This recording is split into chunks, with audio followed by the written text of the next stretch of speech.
Is it Lannister? He's accused of something and he wants to trial by combat.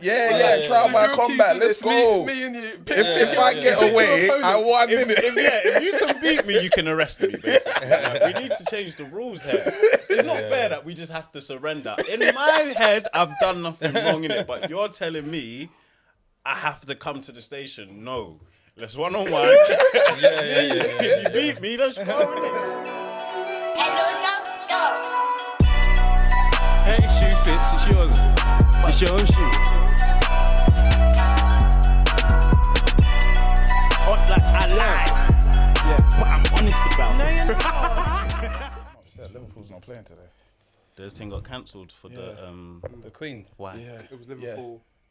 Yeah. Liverpool Chelsea, was it? Yeah, that's it.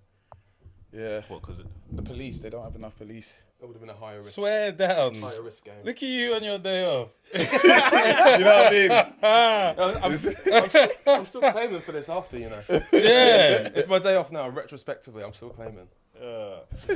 Before we go any further, I've got to read out some things. Yes. It wouldn't be appropriate. It would be, but it wouldn't be appropriate to discuss a case from another force while the circumstances of it are independently investigated. The investigation needs to run its course, and the IOPC, what does that stand for? Independent police complaints. Okay. Will issue updates in due course. Many of you will understand what we are talking about here. Yes. I feel like I'm on ITN. Yeah. It's a real Number 2, please. Thanks, Fred. But yeah, there are some things we can't discuss because they're open cases. I was on like the phone before, and there was like could be held in contempt. I was like, I don't know what that is. It doesn't sound good But I though. don't want to be held there. Yeah. So today we're joined by, is it PC? Yeah, PC Demetrius. That's police constable. it is. Yeah. Cool. And you're from the West Midlands Police Force. Yeah. So up in Birmingham. Yeah. Cool. Cases that are being That are held, open. cases we can't discuss. Today we're here to discuss the relationship with the police force, which is, it's a bad time. But we'll get into those bits and bobs later. Let's find out more about you first. About me. Yeah, man. So Okay. what made you want to join the police force? You know what's kind of mad is I don't ever remember not wanting to. Really? What did you watch? What did you watch growing up? Because Paw Patrol wasn't about then. Said you None of wanted to that. be on that side. It will all make sense. It'll all make sense, all right? Yeah. My favourite show when I was a kid, Yeah. Power Rangers. Okay. Fair enough. Yeah. Yeah? I thought you were going to say the Bill, but okay. The bill, he would be too old for that. If it was on in the TV, I would sit there and have the interest. But obviously, at that age, I didn't understand it. Yeah. But the fact that the police were on it had my interest, but I didn't know anything about it. But yeah, for me, it was the Power Rangers. Yeah. So that was That was cold. That was alright. like, you know, the original series. Mighty the original Morphin. Mighty Morphin. Yeah, Mighty the black Morphin, right, yeah. Yeah. That one. What with colour was the robot. black guy? The black guy was the black one. Yeah. Oh, they actually just made him the Black Ranger. Yeah, Okay. yeah. Tommy There's was the white guy, innit? Yeah, there's a No, few. There's a Tommy was the Red Ranger. Were you sure? Yeah. No, I'm sure Tommy was the because the White Ranger comes in later. He's not in the original, isn't he? So who's Tommy? The White Ranger. Is it? So what was the Red Ranger's Do you name? want the helmet now or? I thought that was the Red Just- Ranger's name. You didn't say you thought. Okay, give it to me then. I don't Have mind. that. I'll take it. Say back from holiday, interrupting people. Yeah. I just wanted to let you know I'm back. I'm back, bitches. Back of a vengeance. Sorry, you were saying. Yes, yeah. So that was me when I was a kid. Did so I got into like martial arts and things like that. Well, obviously Power Rangers it's not a real job. Yeah. It's not you're not paying your bills running around like that. Yeah. So this was always like the natural progression. That was also when you're like 8. From martial arts to police. When you're 8. From Power Rangers to police. Yeah. There's an interesting It's more nuanced now when we're adults. But when you're 8. So when you that watch journey- things like Scarface, you'd get really angry or inspired. Like, did you watch Scarface? Yeah, so how did you watch films for real? Like, was you like, oh, this bad guy's gonna get away with it? Damn. You know what I mean? It wasn't so much like Scarface, but if you imagine like WWE. Yeah. Like I would have always been like Kurt Angle. Yeah. Who is this guy? Kurt Angle with the Oh my god. in my pajamas. That's what they do in the interview. They say, who's your favourite wrestler, mate? Yeah. If it's not Kurt Angle, you're out of it. Yeah. Could you imagine Kurt that? Angle. Cool. So like, What is the pathway? Because obviously there's more than that. Did you go uni or anything? Yeah. Okay, so what did you study? So, so I went to school, did like the normal GCSEs, did like, I suppose like A levels. Yeah. At my school. You went to school in London too, right? No. So, I grew up in Suffolk, which is like towards Norwich. Yeah. Because I thought you meant Southwark. Yeah. That's a borough. Okay. So I was like, that's London. No, it's Suffolk. Yeah. Norfolk. SU. Yeah, like where okay. Ipswich Town, that kind of area, Bury St That's Edmunds. better, right? Yeah, so I grew up there near like the American Air Force bases, because my dad was American, so I lived between like that town and then spent a lot of time on the base, like the American bases, doing all that kind of I stuff. see your influences more now. And then Interesting, yeah. Even the way you cut your hair as well.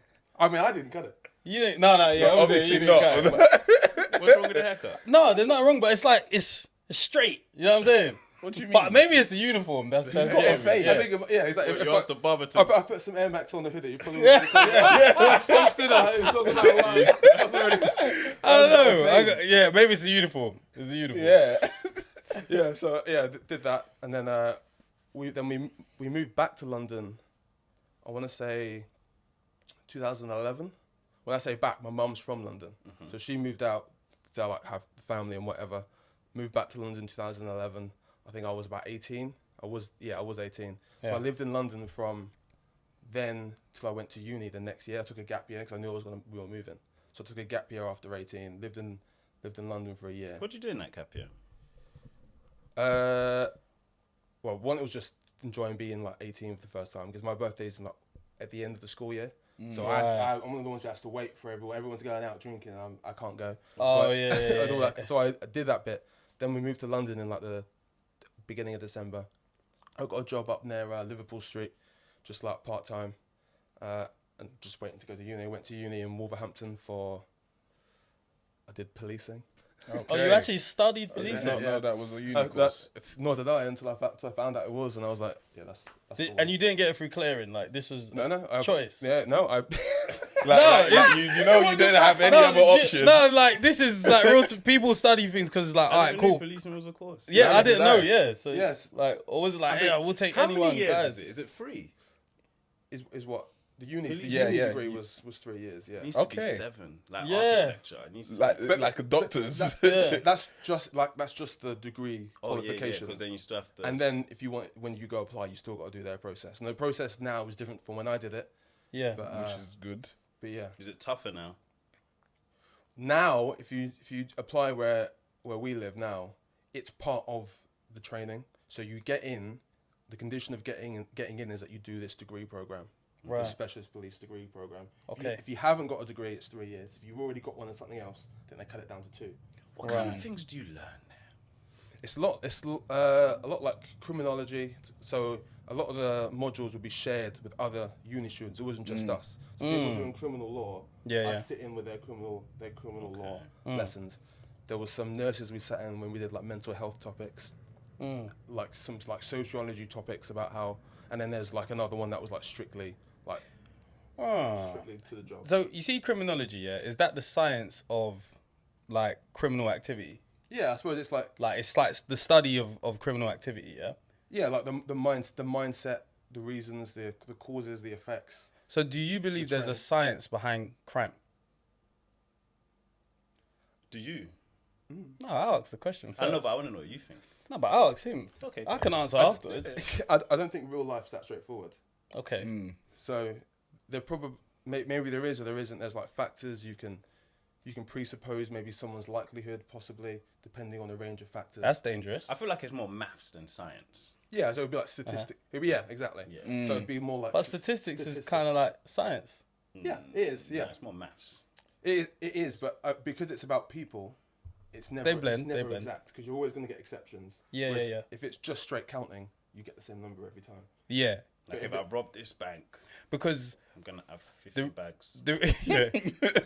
Exactly. Simple math. You did a terrible job. The reason why I say that is because when you look at it as a science, obviously that allows you to study it rather than like loads of random events that happen. But like we have this thing, Fred has this thing against science and scientists Don't act confused now. No. So you guys ain't with me, is what you're saying? No problem. No. You have this particular. I'm saying that then you lead it, innit? I'm not saying I don't, but you have this thing against science. Okay, I'm as a group Scientists, Shut in up. terms of like them either making things up or saying things, and when it comes to like, if you're talking about science with crime, that means you try to standardize it and make it something that's predictable. Yeah, try to understand And it. that can be where there's dangers, because if you now turn it into science, you're basically saying that this almost equals this or is likely to equal that, which probably leads to issues that we have in the community where people think scientifically it's People think they're proven already that. in a box before they have. Right. Do you get what I'm saying? That's what I'm saying. Do you believe it's a science, or because there's a saying that individually humans are unpredictable, but as a group we're very predictable. Yeah. Do you know what I'm saying? I think you're probably on the right path there. Like, I mean, if we're talking about crime in general, the biggest, as far as I'm aware, obviously things change all the time. As far as I'm, the biggest risk factor when you're involved in crime, isn't where you're from, where you live, how much money you have. It's actually if you're male or female straight away. Really? That's the biggest one. If the proportion of people involved in, especially street violence, street crime, Yeah. the difference between how much, if the likelihood whether you're involved, so much of that initially is whether you're a man or a woman. Do you Right. And then when you get past that hurdle, you then look at, there's like more social economic factors. And when you say the danger is if, there's a saying when they say like a little information is dangerous, right? Or the Dunning-Kruger effect, where if you only look at it on the surface, it'd be easy to say make those boxes, as you say, like racial lines, cultural lines. Yeah. But that's maybe only if you just scratch the surface. Yeah. You've got the time and the aptitude to dig in. You find that there's more factors below that. Of course. But sometimes it's nice and easy just to leave what.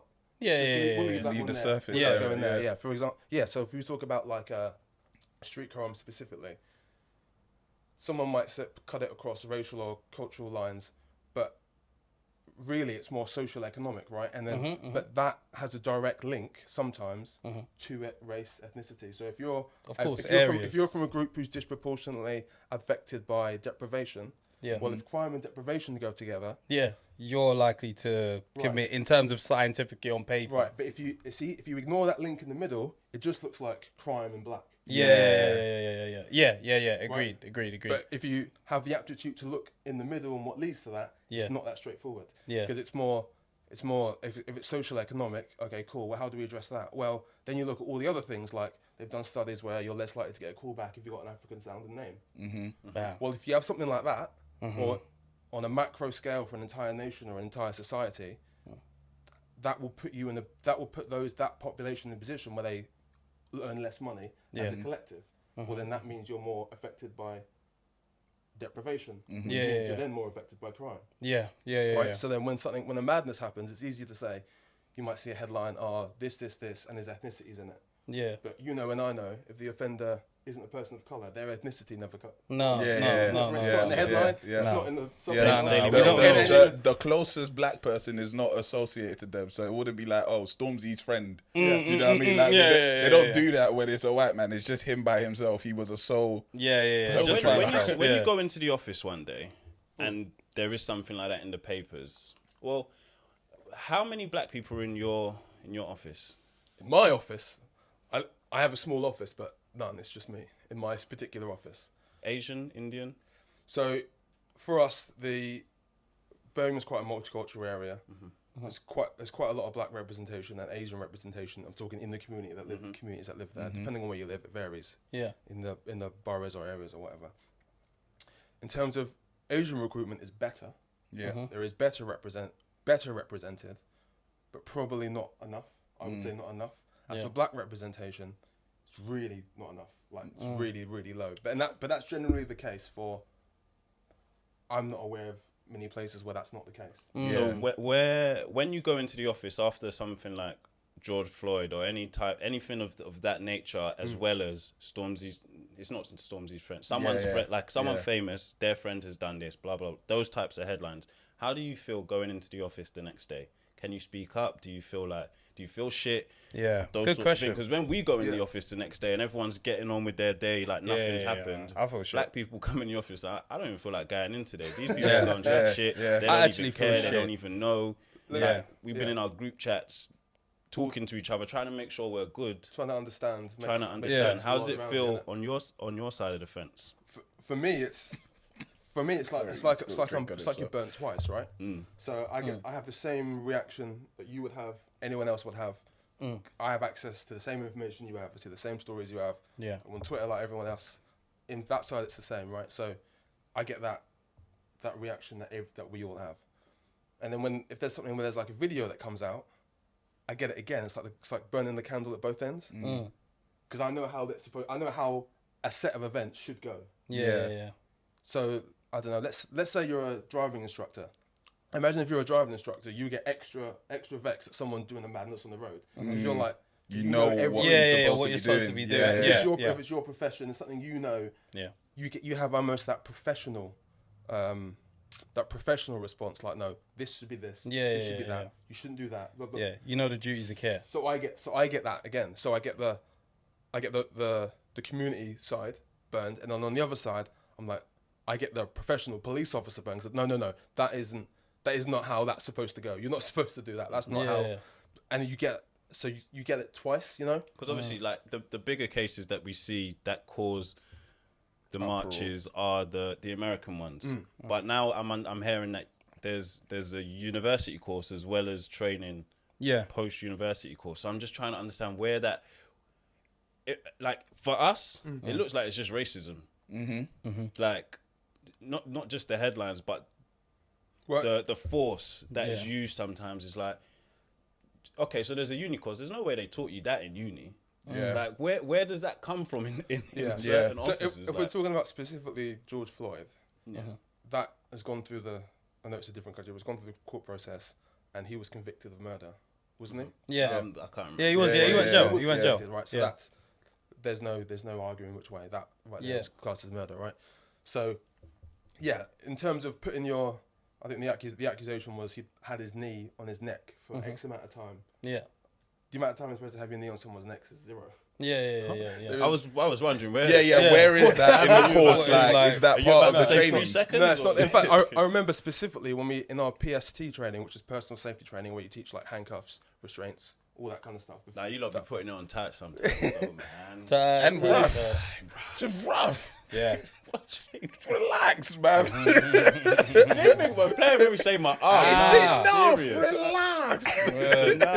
Relax. So have you ever been in cuffs? Yeah, in that situation, so in training, we right? on each other, so you know what to do, what's comfortable, as comfortable as it can be. And I remember a specific time where we were in our training center and we had someone in the prone position. We were practicing arresting them to the back. Sorry, so if they're laying on their front. This is like this isn't like a refresher. This is like the first time we're going through this. Right. And someone's like knee just went across the back of their torso. So you imagine someone's laying on the front. Yeah. You really want to only, if you have to apply erect, like the shoulders. Right. You don't want to cross over to the torso. Right. And the torso is when you've got your lungs. Yeah. You've got like positional asphyxia. Like Right. breathing isn't just your lungs. Like your whole chest expands, right? So if I compress your chest, your chest can't expand. Yeah. So that's when people struggle to breathe. If you're flat like that, your chest can't expand. You can't create the suction to suck the air in, right? So, I mean, he put his knee just slightly across. We didn't know what we were doing. We're like learning, innit? And like the whistle went, trainer was in like, no, stop. There's like a code word, checkmate. Which is what we have. Someone shouts that at me, something's gone wrong, stop. Yeah. So the call was checkmate because someone's knee, and it was like, you cannot do that, right? Yeah. And especially like, it's one thing in a nice, calm training situation. When your adrenaline's going, when lives are genuinely on the line, including your own, Yeah. you need to have it in kind of muscle memory. Because if you do that, there might not be so. But the guy next on the other arm does it, and the guy on this does it, and none of you notice. Yeah. This guy can't breathe. Yeah, exactly. Yeah. And that could happen, and no one's necessarily even above the shoulder, right? But it was just compressed to that kind of way. So you've got to like be aware of that. Yeah. Stuff. So in terms of that, that would be a straight no. So I get that burn because I'm sitting there watching it like. Yeah. That's yeah. No, and when no one else is like stopping him and interfering, and there's that element, and then there's also like I have to admit, the way that I think one of the big failings is the general public doesn't understand how things are supposed to look. Because you only ever see it when it goes bad. wrong, right? Yeah. So the best way I explain it is you see a video of random guys in the street fighting, right? It's 4-on-1. You don't know what's going on. You don't know him. You don't know any of them. Yeah. But your initial reaction is, well, that's not fair. There's 1, 2, 3, 4 man, and one guy there. Yeah. Right? So you're backing the underdog, innit? You want the one guy. Why is he being? So when you see a video when it's like multiple officers on one person, you get, if you're not aware of how it works, you get that same reaction. Why is there 4 or 5? Yeah, but why is that? Because I don't understand. Yeah, exactly. So the reason you do it, what's hard to explain if you haven't gone through it or done the training or it's been explained to you, is that the more officers there are, the safer it is. I hear that, but you don't all need to be on that one person, do you? And let me explain, right? Let's say there's a guy, something's happened, I have to arrest him, or something's happened, I need to do this, right? If it's just me and this guy, if this guy's bigger than me, if he's like 6'3", this guy lives at the gym. Yeah. Can I interject? Yeah. Are you scared?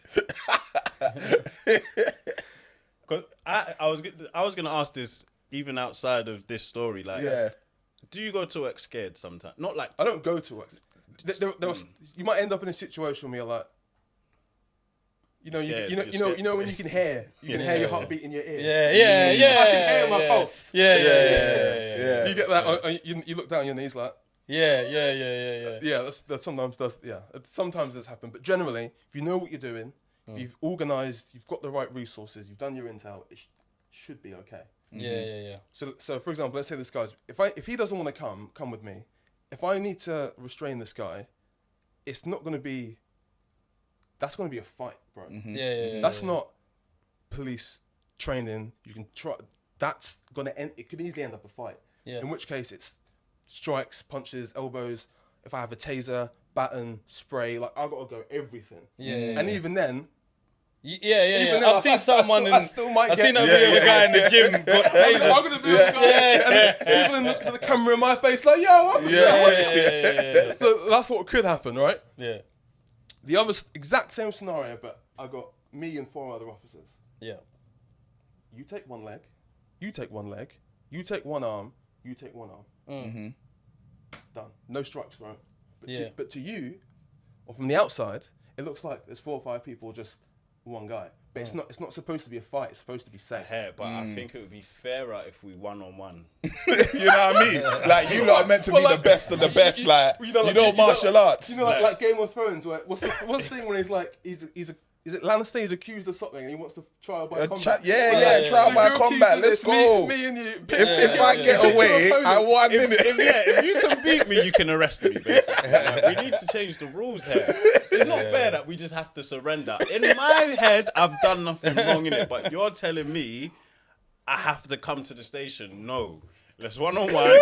If you beat me, let's go in it. Like, cool, no problem. Clean me up, charge me, whatever, no problem. Like, cause you're right. It looks unfair when it's 4-on-1. But it's not a fight. It's supposed to be safe.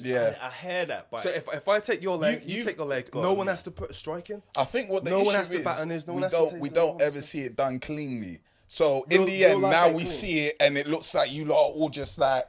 I hear it. Real life. I know. I'm not going to the station. It's true. Like you've seen boxers, you've seen UFC, and then you've seen a fight at McDonald's. They're both fighting. Yeah, it ain't clean. Yeah, they're in a ref. The thing is, the UFC fighters knew that they're coming to fight today. I didn't expect police. You just had that knock. I didn't know you was coming today. It's rude. Like, but that means that there's like, because obviously you're human, right? Yeah. Nobody wants to lose a fight. No. Right. Nobody wants to lose one. Like, you understand that I'm at work. It could go left. It can go wrong. But I don't want to lose a fight, or I don't want to lose this battle. I want to go out there, do my job. Are you talking as me as the officer or the other person? Both. True. All right. Both. Nobody wants to lose this situation. That's why there's a struggle, because no one's giving in.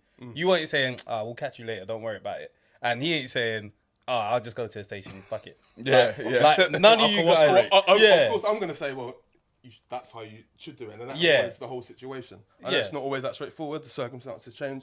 But I would say then, well, It should never have to result to that. We don't get paid extra.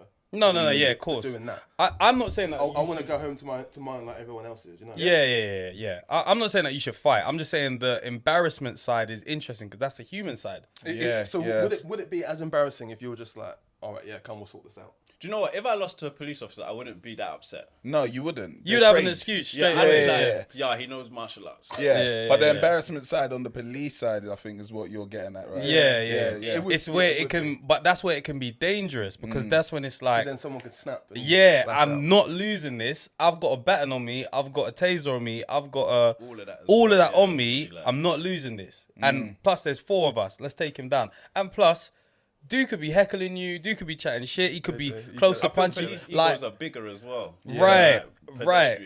And then what I want to also understand is even just like, fair enough, you wanted to be a police officer, but like oftentimes you've got this narrative that is like, oh, maybe someone was bullied and now they take power trips. Do you see that?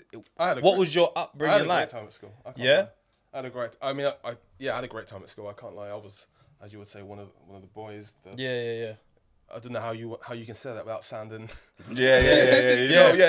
I'm about to sound like a nerd. Yeah. I was cool. I had so many. Yeah. But then at home, no, in life, whole life, because we watch films and it's like it's black, white, and police. Do you see yourself as black first or an officer first? Black first, definitely. Okay. Because like I said before, I consider myself black before I was blue. You know what I mean? It comes in. But I think it's having that insight. You know, it doesn't matter what you do, where you come from. It's remembering what got you there, how you got there, what you stand for, remembering all those values and taking that forward. Because you'll go into a place with work or with school that's in a different environment than you're used to, and it's easy to forget who you are. Let me give you an example. So for in America, when they started trialing black prison guards, one of the issues, there's some studies that looked into it and determined that they found that black prison guards were more likely to be violent towards black inmates. Right. But the reason people they speculated is they had the need to feel like they had to prove themselves to their white counterparts. Right. Because they want to fit in that new environment. Right. So if I stick an extra elbow. I want to impress massa. And that's the problem because the culture hadn't changed. Yeah. It's no good just sticking black prison guards in a prison that's fundamentally racist. Because that simply what the culture hasn't changed. So you got to the point where that was what was being seen to happen, right? Yeah. But that, you know what's interesting about studies? It always like looks at one thing. It looks at, okay, the black guard is more likely to be more aggressive, but it doesn't look at, so who has been abusing more people here? Because there's not as much black guards as there are white guards. So naturally the probability is that they're probably guards that more. But it's funny how the study just looks at who's likely to be more aggressive. But who actually is looked at more aggressive, like are we viewed as aggressive? So our points is already up by 5. Well, when we're talking that time, I'm talking prison beatings. That kind of stuff. And that's what they found. But because they felt like they had to appease their white counterparts, so they didn't change the culture. So when I say about not forgetting who you are, it's a bit of a magnified example, but you get what I mean, right? You get. I don't go to the station and pretend I'm everyone else because I'm not. I'm me, and in a way that's what makes the police unique, or at least in theory, is we have some sense of more autonomy than say maybe the military might be given, right? So we're supposed to make decisions and we have discretion, right? I'm not obliged to handcuff and lock up everyone who commits every crime I see all the time. You have discretion. You know when things can be like, when you get pulled over. You don't have to give them a ticket every time. I can just have a conversation with you. If the person's responsive, you might be like, just a little step on the wrist. Don't do that again. Yeah. You got your kids in the car. No ticket I give you is gonna consequence what could have happened with your youth in the car. That should, him in the car in the back should be enough to make you stop doing what you were just doing. I might have to give you a ticket, and then you just go. So we have that power of discretion. Yeah. Can we talk stop and search? Are Yeah, there yeah. any particular instructions that are given out at the start of the day? At the start of the day, like what we Is need. there a quota? It's a serious question. That's the question. Because there like- sounds where you're like, these guys are bored today. yeah, like, Oh, I was watching The Wire. Yeah. And like, I've been watching The Wire. Have you watched The Wire? Bits and pieces, not fully. I was watching The Wire and it was something McNulty. like, there's nothing worse than a bored police officer. Nothing. Because they're coming outside to look for something to do. Yeah. So like, there are times where I've been stopped and searched. The excuse, I match a description. And it's crazy because I just went home and changed. Yeah. I was going to a party. I was wearing black. I came out in blue, but I still matched the description. No one ain't had this hoodie I had. Yeah. Yeah. So Looking back, I'm like, right, they were bored. we want to get on that. Okay, we'll go there. Okay, so your example is perfect. Description, right? Not all the descriptions we get are good. Some of them are bad or so generic. I'm like, What's generic? are they talking about me? Like, that's how generic. bro. Like, And that could be anyone, yeah. but that's all you got. So then so they just say, you've got to use your professional judgment to make the most of it, and it depends on the serious of what you're responding to, right? So, like you said, if a description is, I don't know, a black male or an IC3 male or a IC1, a white guy, and he's wearing a black hoodie and black jogging bottoms. If I'm going through a busy area, I mean, how many people could that be? yeah. Almost everyone, right? Yeah. But then it's not just the description, and then you try to get description of like height, age, anything distinctive. Maybe they had a gold tooth, or they had a logo or something, which you don't always get because it remembers the public not trained how to give description. Yeah. And if you're in a moment of panic, your EWT, your eyewitness testimony is bad. Is Yeah, there Any yeah, point yeah, picking yeah. up Get the that. call? We can't like- not pick it up. You can. You said said you got What, discretion. you're gonna now tell them to do better. I'm not. I'm So describe better, bruv. I'm not doing this.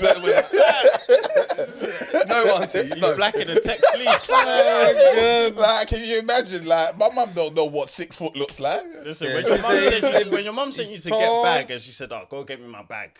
Mum, more description, please. Yeah, but yeah, that's yeah, what they yeah. give. So that's what I'm saying. So You if can't it's not not enough- act if that's the information she's I giving don't know, you. So, man. but you got to pull those all together. So it's the time.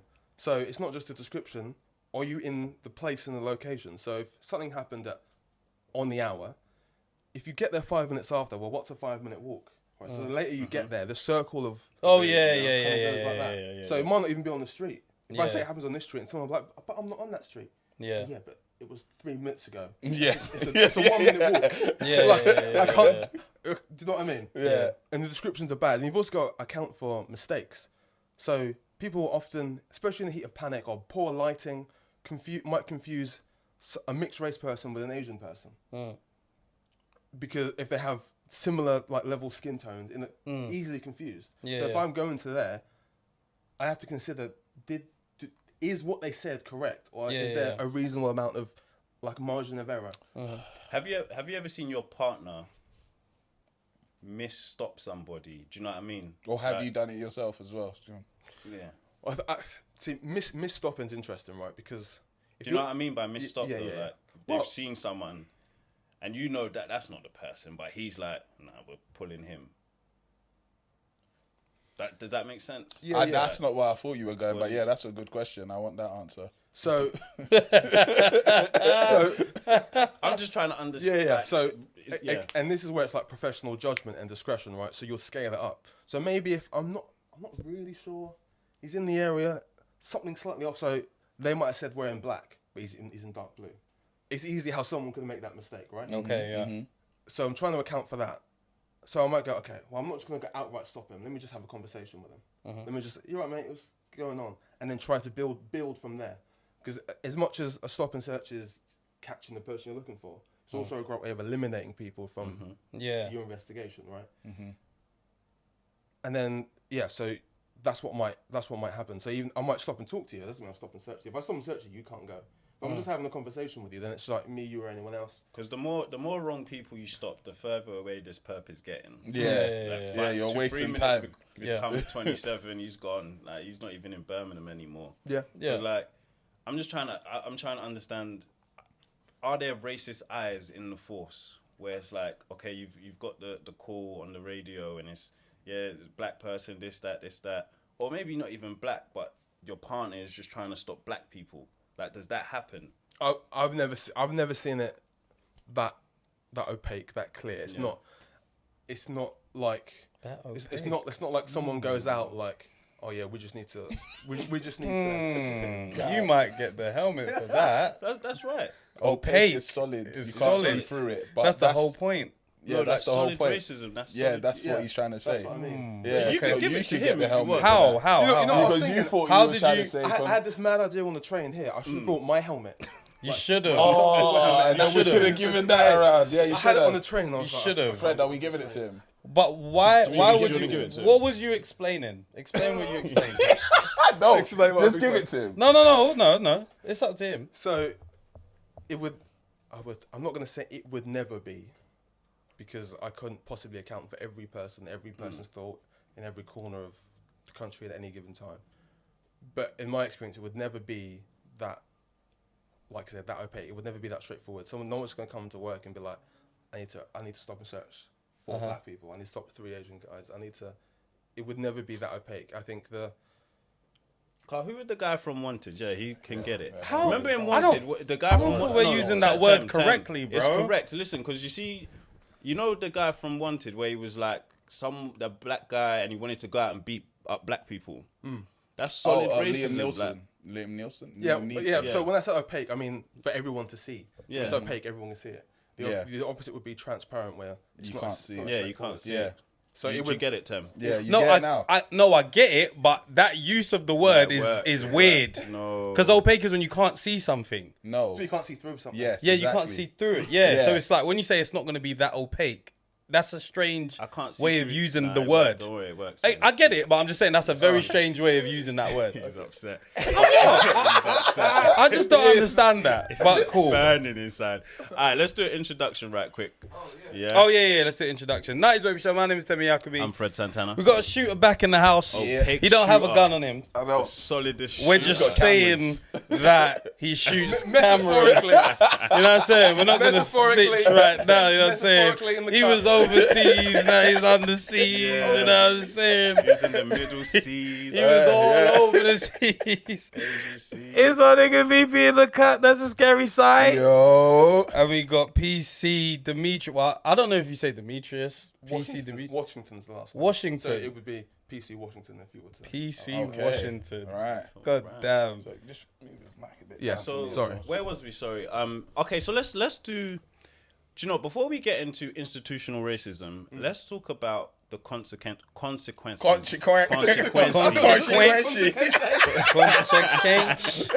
I need some water, some vomit. Let's talk about the consequences of snitching, because with the police force, That's a wrong. do you understand the consequences of regular people snitch? Not regular people. Civilians. Not civilians, Oh, like okay. gang members snitching. Yeah. Because if you want to get some information, you are going to ask, say you got someone in the room and you're questioning him. Do you know what I mean? So now, say he snitches, do you understand the trouble he can get into if he goes back and they find out he snitched? Well, yeah. So how do you feel about that? Do you have a responsibility of, I can't just send him back. He's told us everything. They're going to know it's him.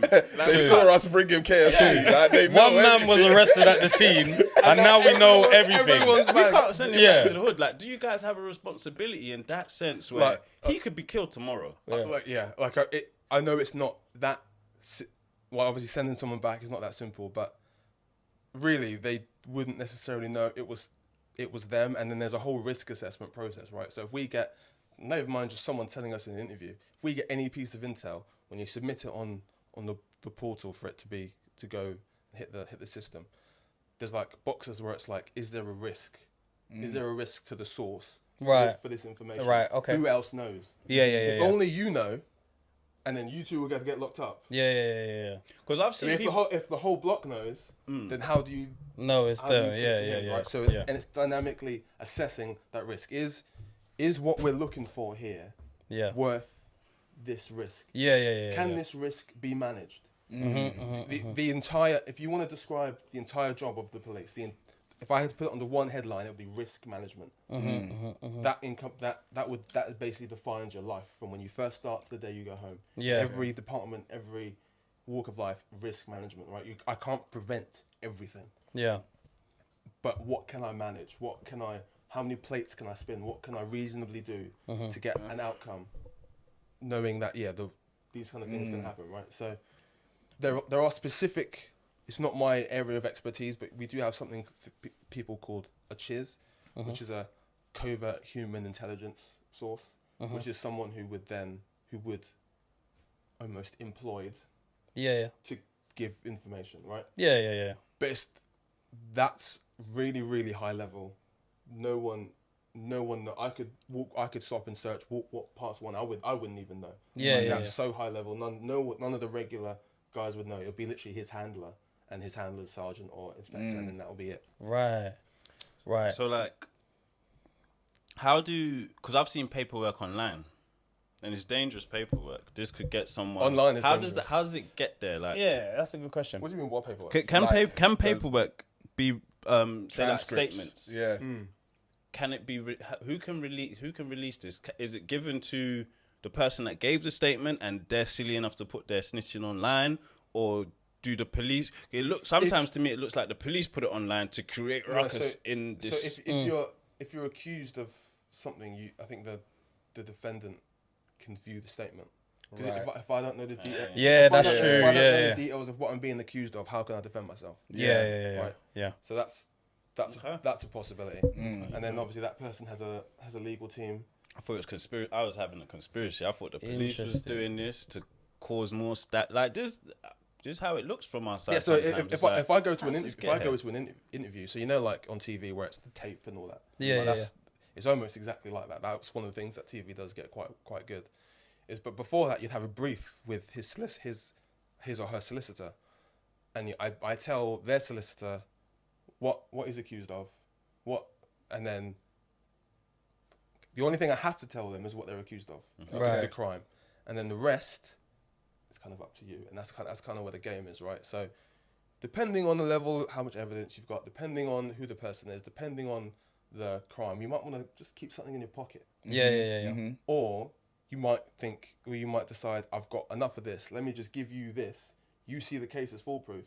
It's easier for you if you just guilty. Yeah. Or if I know he's going to try and play the system, I might keep something in my pocket. Yeah. So you might go to the interview and it's like, did this? No, it wasn't me, or no comment. Can you explain this? Nah, no comment, blah, blah, blah. And you get them, basically the goal is to get the person to lie to you as much as possible. Give me those lies. I want them because I know that what I've kept in my pocket that your solicitor might not know, that's going to get you. Yeah. So it might be like, nah, I don't know her, never been there, never seen them, never done that, wasn't me. All right, okay. So you're sure? You're sure then you don't know this place. You've never been. I'll give you an example. One I dealt with is a church. Someone broke into a church and stole went to get the safe or some money or whatever. Bloody hell. No, it wasn't me, officer. Never did. Nah, never been there. Never seen it. So you've never been to this church. You weren't there on that day. You don't know how. You've never been there for a service. It's not your church. Okay. No, it wasn't me. So you got the wrong person. Okay. So why is your DNA? Why is your blood all over the desk? Shit. Man had a paper cut in there. Man cut himself in the Bible. That's God. He's got his hand on the glass. Yeah. So I've got him to tell me all the whole story about, I was here, I was with my... Got him to say all of that. Yeah. And then been like, so how'd you like it there then? That must feel So great, how does it work? And then it's like... How does it work with I see my solicitor. Yeah. How does it work with when someone just tells you the truth? And because obviously there's that discretion there as well in terms of how you probably handle them. Like, if you tell me the truth now, like you get, I don't know, a lighter sentence, or we take it. Like, what how is that sort of Would it be looked managed? at more mad if you like say you was in for something mad? Yeah. And you just told the truth. Would you be looked at more crazily than if you tried to get away with it? Like, would they give you a lighter sentence if you was truthful for something? Yeah. That's what I'm getting like, at. That's mad. Yeah. So generally, so we don't do sentencing, right? Our job is to create the case, present the case, and CPS decide if they want it, and then a judge, magistrates, or if it goes to a Crown Court, the jury. What do you mean decide if they want it? If they want the case. Yeah, but what do you mean by that? So they can say what kind of case? If they have a reasonable expectation of a conviction. Okay. Yeah. Because I was watching this So if they it was don't, a it's show. LFA. Yeah, if they feel like there's no evidence behind that, it's likely to. It costs money to send Yeah. someone, right? Yeah. So if I don't think if the guy from CPS or the girl from CPS they don't fancy it, they're like, you haven't got enough. Yeah. I What can't kind of sentence. crimes does that happen with mostly? I would think rape. And that's where it came up in this show where it was like the police officers, someone's been raped, she's going to the police officer, she's taking all the tests and all that kind of stuff, and then the CPS said they don't want it because they don't think that they're going to be able to get the guy down. No, not I May Destroy You. It's shit. I can't remember. Well, I know that her thing got thrown out. I don't know if it was to do with they didn't want the case, but it was something on BBC. I'll get it later. I can't remember the name. But the CPS didn't want the case. And that was the first time I was like, oh, there's actually this sort of organisation which decides whether we are going to go forward. Yeah. Okay, so just to finish on the last part, and I'll get onto this one. So generally, the earlier you go guilty or confess, the more lenient the sentence will be, right? So you might say in an interview. I'm petty. I'm petty too. I'm petty. But I needed to get this off. what happens a lot? I needed to get What that happens off. a lot is someone will take it all the way to court, get to the court day, and then on the court day, go guilty. Because they're hoping maybe a witness doesn't turn up. Right. Or something like that. And then that's their last chance to cough it. Because if it goes, especially if it's a Crown Court, if it goes guilty, you've also looks like you've wasted everyone. Like, why have you done this merry-go-round? Yeah. Found you guilty anyway, right? So that happens a lot. They'll get to court, and on the last day, you turn up. I'm ready to give whatever. He's gone guilty. You can go home now. All right, cool. So in terms of sexual offences, stuff like that's really, really, really incredibly difficult. Yes. And it's not my specific expertise. I don't work on PPU, which would be the Public Protection Unit, which is what that would be called in West Mids. Obviously, different areas would have their different departments and different names. But you'd have specialist officers who deal with those kind of things.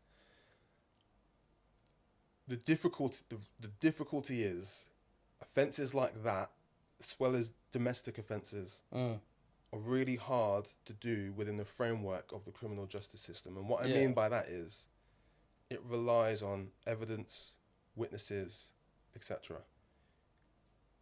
It's quite... The evidence is not necessarily... Can be of rape or it could be of consent. That's the trouble.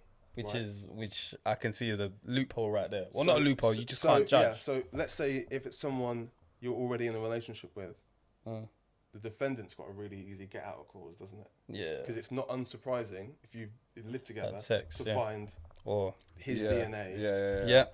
That's not unsurprising. If you've never met each other, it's a bit harder to explain. Yeah. If you were both at a party, you could say...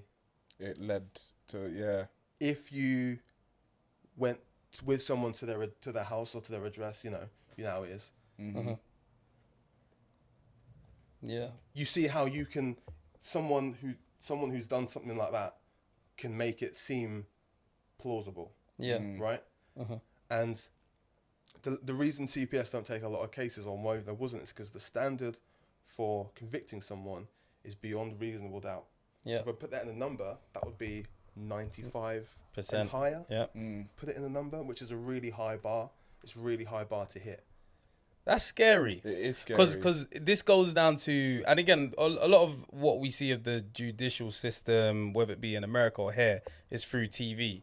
So even law-abiding citizen, there's someone that should take the case. Jamie Foxx is like, I ain't taking it because I don't think I'm gonna win that. So I'm not gonna defend you. I can't remember the story, but I remember it was like he is only taking on cases that he thinks he's gonna win, and that's from the lawyer's perspective. True, yeah. Now there's the CPS, which is like, somebody's clearly paid more or paid to do their job, and there's somebody on that is above that person saying, make sure you keep that over 95%, otherwise you're losing your job. So also, do you know what I mean? So here the prosecution is done by the state. Right. So if CPS, so if you're the defendant or the accused, you'll be provided a solicitor if you want one to represent yourself. That's free of charge. But obviously, if you've got money, you might want to go get the best of the best of the best. In terms of the prosecution, that's always going to be paid for by the state. If the state wants to send you to prison, the state has to make the case. Yeah. And so, as a society or as a criminal justice system, we've the standard is we want to be confident that someone who's been convicted has done what they're accused of. So we've set the bar high. We're not a nation that sets the bar low. We've purposely set it high. So if someone gets convicted and goes through the process and is found guilty, the criminal justice system relies on everyone having the agreement that means they've done it beyond reasonable doubt. So it's hard to argue that they didn't, right? The problem is when that also means on the flip side is you also acknowledge that there will be offenders whose cases you can't reach that bar. Yep. They're going to fall by the wayside.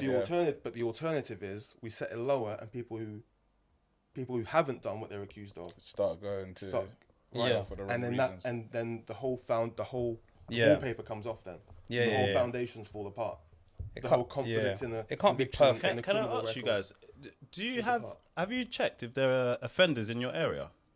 I haven't, that's a good question. I just thought of that because first of all, do you know why the sentencing is lower for that crime than other crimes? Well, like grand theft or something like that is less than stealing from the shop or something. I'm hearing sometimes they're like 3 years or something like that. Found guilty. So crimes generally have like a maximum sentence. It's quite unusual, generally, for anyone to get the maximum of any given. Like you've really got to go there to be given the maximum of any given offence. But again, that's not our decision. What is the maximum what's the most you can get in the UK? Well, it's a life sentence, isn't it? Which is 25 years, but you can get more than one. Yeah. Right. But that when they say that you're only gonna do half, or could you? If they say what needs to be said for you to do the whole 25, or you're definitely doing half? It would depend on the circumstances. Like everything at the time, I couldn't possibly say off. Yeah. So if you get double life, that's 25. That's 50 years, and you're doing 25. Yeah. And there's difference. I've heard like, was it IPP or something where the Queen has to, it will be the King now, has to sign something off to say that you're safe to go. But if they don't, you're just in there indefinitely. Yeah, that's kind of a thing. I don't know the details of that, but I've heard of that. What do you think of that? I'm getting to what do you think questions now. Well, remember what I said earlier about everything comes under risk management. Yeah. It's managing that risk. How much of a risk is this person? Yeah. Because because on the surface of it, it's easy to say, well, why has this person never got a chance to get out? If that person gets out and does a madness to you or your family, you're going to be knocking on my door saying, why did you let Facts. As we don't think about much, No. That's We're why not supposed to. It's not our job Yeah, to, innit? true. It's your job to think of that. It's our job to we just live and then we just comment. Do you know what I'm saying? Or we just see. And you're supposed to. There should be more avenues to ask questions. Like I said I think I said to you before. Like everyone has a question about the police or policing. Because everyone knows about it. Almost everyone has to deal with it in some form or another. Yeah. But no one really knows the details. It's just it just kind of exists. Yeah. Is that something you, as the police force, can do better? Like, is there like a forum or something that you lot set up every week or something and be like, okay, people, we come down with your questions, we could give you answers? So there are things like stop and search panels where people take random dip samples of stop and search results with members of the public, community leaders, key stakeholders, stuff like that, and review. But most people aren't that interested. People don't come, right? No one ain't coming. No one ain't coming. The problem with the police is the people we want to speak to the most don't want to speak to us. Yeah. Who do you want to speak to the most? People who don't want to speak to us. Who's that? Right? Politician. Yeah, politician. He didn't answer my question either, but I understand. You got a job, I understand. Because people are marching. Yeah. for various things at this moment. There's been a few marches of late, and I've seen some people say things like the police are. No, it's hard to not talk about specific cases, but like, could we have a press conference where we're asking you guys tough questions? I don't feel we can have that. They can be questions. I think it's more on your grounds where it's like, okay, you can come and ask us questions about stop and search, but no, we want to ask you about this and that. We want to ask you about open cases. Why can't we? Okay, you'll be held in contempt. Yeah, problem is a lot of people, if you want to speak about open cases, then legally you can't. Like I say, you can be held in contempt. And if you want to speak generally, it's quite simple. But the reason you can't speak about open cases generally is because if you want the investigation to run its course, you need it to have as little interference as possible. Yeah, especially with public and stuff. Like, how do you find for example, how do you find an unbiased jury if everyone's been talking about it for 6 months? Yeah, that's true. How does that work? Yeah, I think there's always gonna you're trying to minimize the bias, but there will always be. That was close. Yeah, it was. Minimize. I slow it down. Minimize it. That's close. After The helmet started vibrating. That noise, you were like, I could tell. I ain't touched the helmet today. But there's always going to be bias. It's inevitable. Yeah, it is. But you can, if you don't know about the specifics of a case, and then you have to make a decision based on what is available. No, not in court. Oh, right. You're more likely to come to the conclusion based on the evidence. But the thing is, we're not computers. Yeah, but we will make our conclusions based on the evidence that is before us. Whereas if you start seeing on social media, it's easier for you to be like, oh, rah, my favorite celebrity said this man's guilty. He must be guilty. Do you know what I'm saying? Yeah, and you often don't always get an equal amount in the public sphere of both sides of the evidence. You might hear it'll just be what one makes way. one person guilty, but you don't hear the other bit that makes the Johnny jury then go and be like, have that bit of doubt. Do you know what I mean? Yeah. And which is why that bit's so difficult. But should we have more? I mean, the police generally now use social media as much as they can, like to advertise the good stuff that they do. But then you've also got to consider, well, who's going to follow? There's only a certain sections of the population aren't going to follow the police accounts at all. Yeah. So they're never going to see the post. Because it seems like a waste of money. What? Like, you get leaflets, you get Twitter promotion campaigns, and you're thinking, is this what you're using money for, to buy Facebook ads? You're thinking you're wasting the peas. Like, is this not taxpayers' money? Force? Oh, okay. To get government to get recruit. What? For recruitment, understandable. But to put out a message of stop knife crime, it's almost like a slap in the face. Why? A sign that says stop knife crime, is that really going to stop knife crime? Yeah, I know what you're saying. Like the and people that that is are doing paid knife for. crime are not going to Even, look at that sign and be like, all right, let me put this down. I know what you mean there, but it's not either or, right? It's a whole holistic approach. So that might be just one part of a campaign. To have the public know that we're trying to do something about it. Then the other stuff's going on behind is where then maybe they've established a new task force to specifically tackle this gang or this drug line or something like that in the background to reduce it or something like that. So you might just see that. Yeah. But behind it, there might be a whole network. So you think it's important for people to know that you're basically doing it rather than you basically doing it in the shadows and just working on it behind? Because otherwise, the perception is, what the police doing. The reality is, you guys don't. The public doesn't see, and often for good reason, because if everyone saw everything we were doing, nothing would get done. Because they would just, do you know what I mean? Find a way around it. Yeah. Can you vlog at work? They got their cameras though. They got chest cams now. We got the body cams. Body cams. Generally not. No. But imagine the perception. You're someone you know's got hurt. The officer gets out the car with a selfie stick. Hi guys, we're on. You know what? I've got 2 questions because I've got so many questions. Everyone does. This is what I've got so many That questions. humanized the police though a little bit. What if they vlogged? If they did something more public facing, that's what I'm saying. This is humanizing a bit more. I'll tell you why lots more people don't sit here and down and do this, right? It's because I know full well I'm putting myself in the crosshairs by being on here. Right? Yeah. It doesn't matter to a certain section of the population. It doesn't matter what I come on here and say. Doesn't matter what I come on here and do. Yeah. Doesn't matter what I'm like. Doesn't matter. Yeah. The fact that I'm sat here, for a certain percent of the population, that opinion is already made. Some might be positive. A lot of them aren't gonna. Yeah. If I come on here and say the wrong thing, I'm gonna have the job will come for me. Yeah. Right. When you spoke about things we can't talk about. Job will come for me. Other officers might disagree fundamentally with some of the things that maybe my opinions about. I don't know, for example, stop and search, or about, like, so we're talking about race and deprivation and areas and all that kind of stuff. And for a lot of people, it's hard. No one wants to be.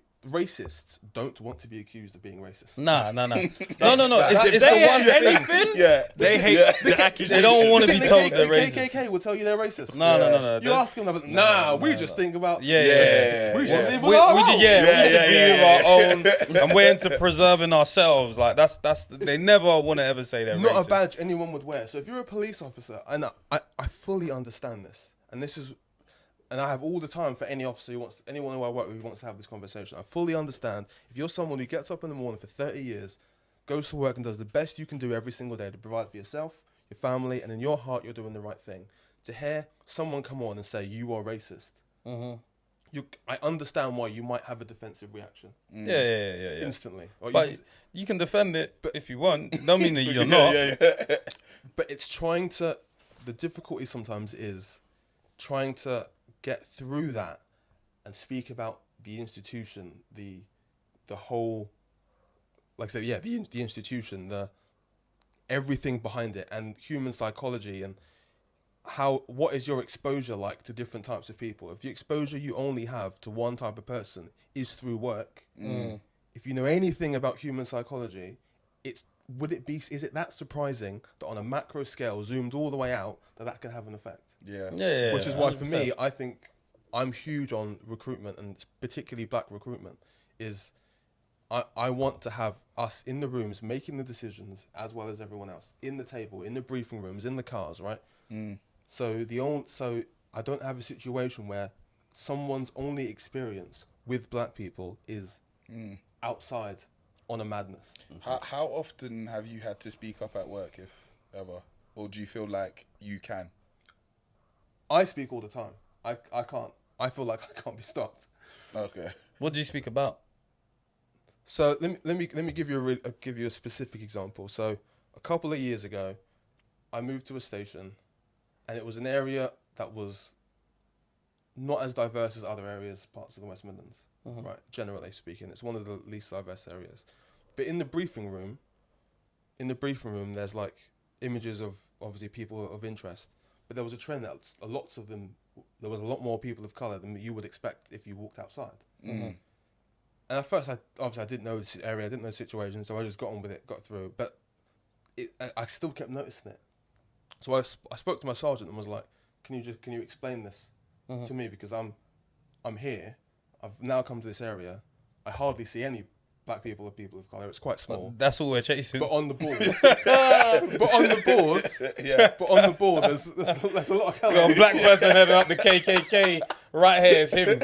He's the one that's doing it. So I asked about it. I inquired about it, and he was like, "Let me find out and get back to you." He didn't want to give me an off-the-cuff answer. He wanted to know, etc.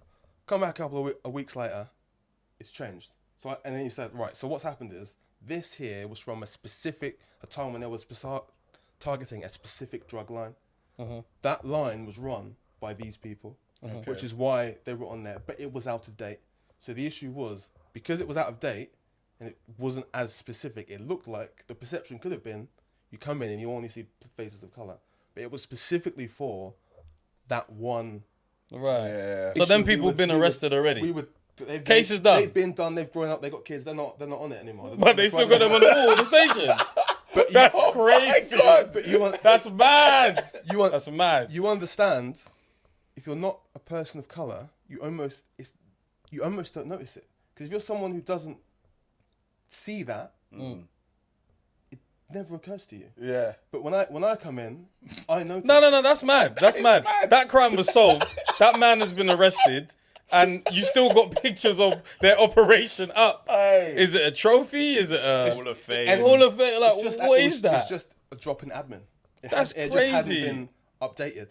Someone needs to be fired. Man, That's that's dangerous, what I'm saying. though. Like when Yeah. we go into our jobs, I can't have something on the spreadsheet that's old. They'll be like, update that now. Yeah, Like, why is that still there? You're supposed to update it before Yeah. the meeting. Like. The Yeah. thing on the wall that's not the briefing. So in the morning you have a briefing or everything that's going on.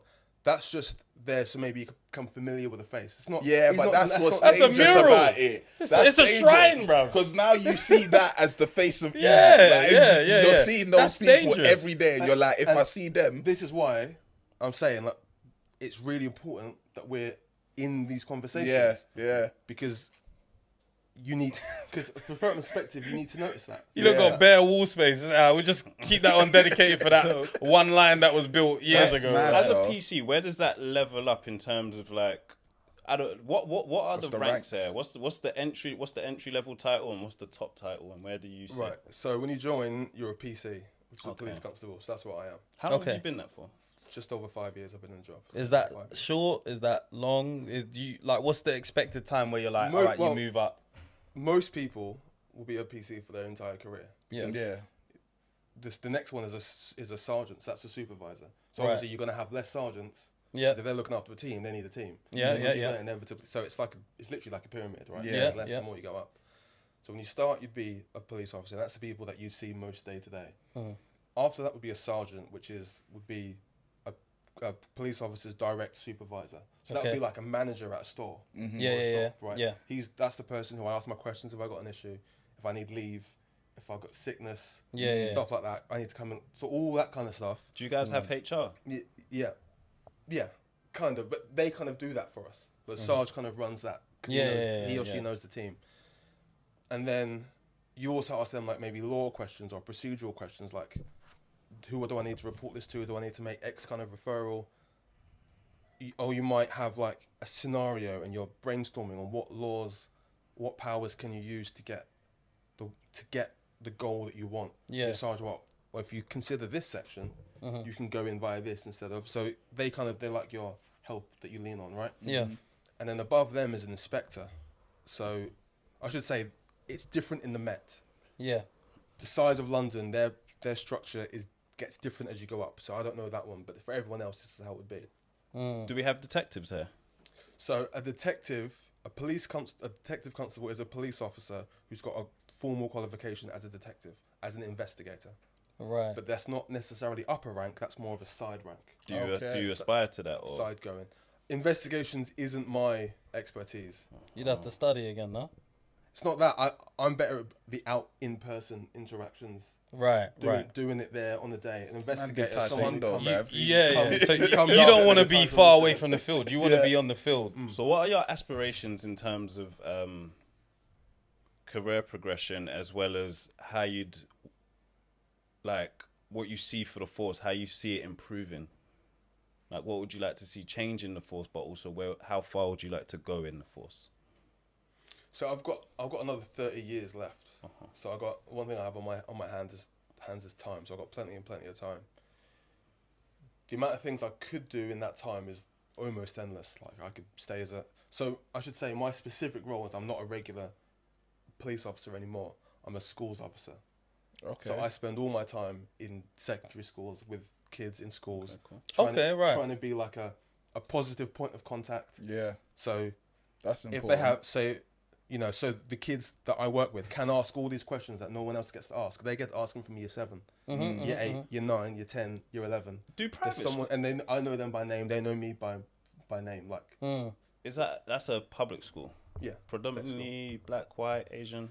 I Good look after 3. So depending on which school you go, it does slightly change. Right. Do they have this in private school? Because them kids could commit crimes too. Like, what's their crime when they get to? Is it blue collar or white collar crimes? White collar, yeah.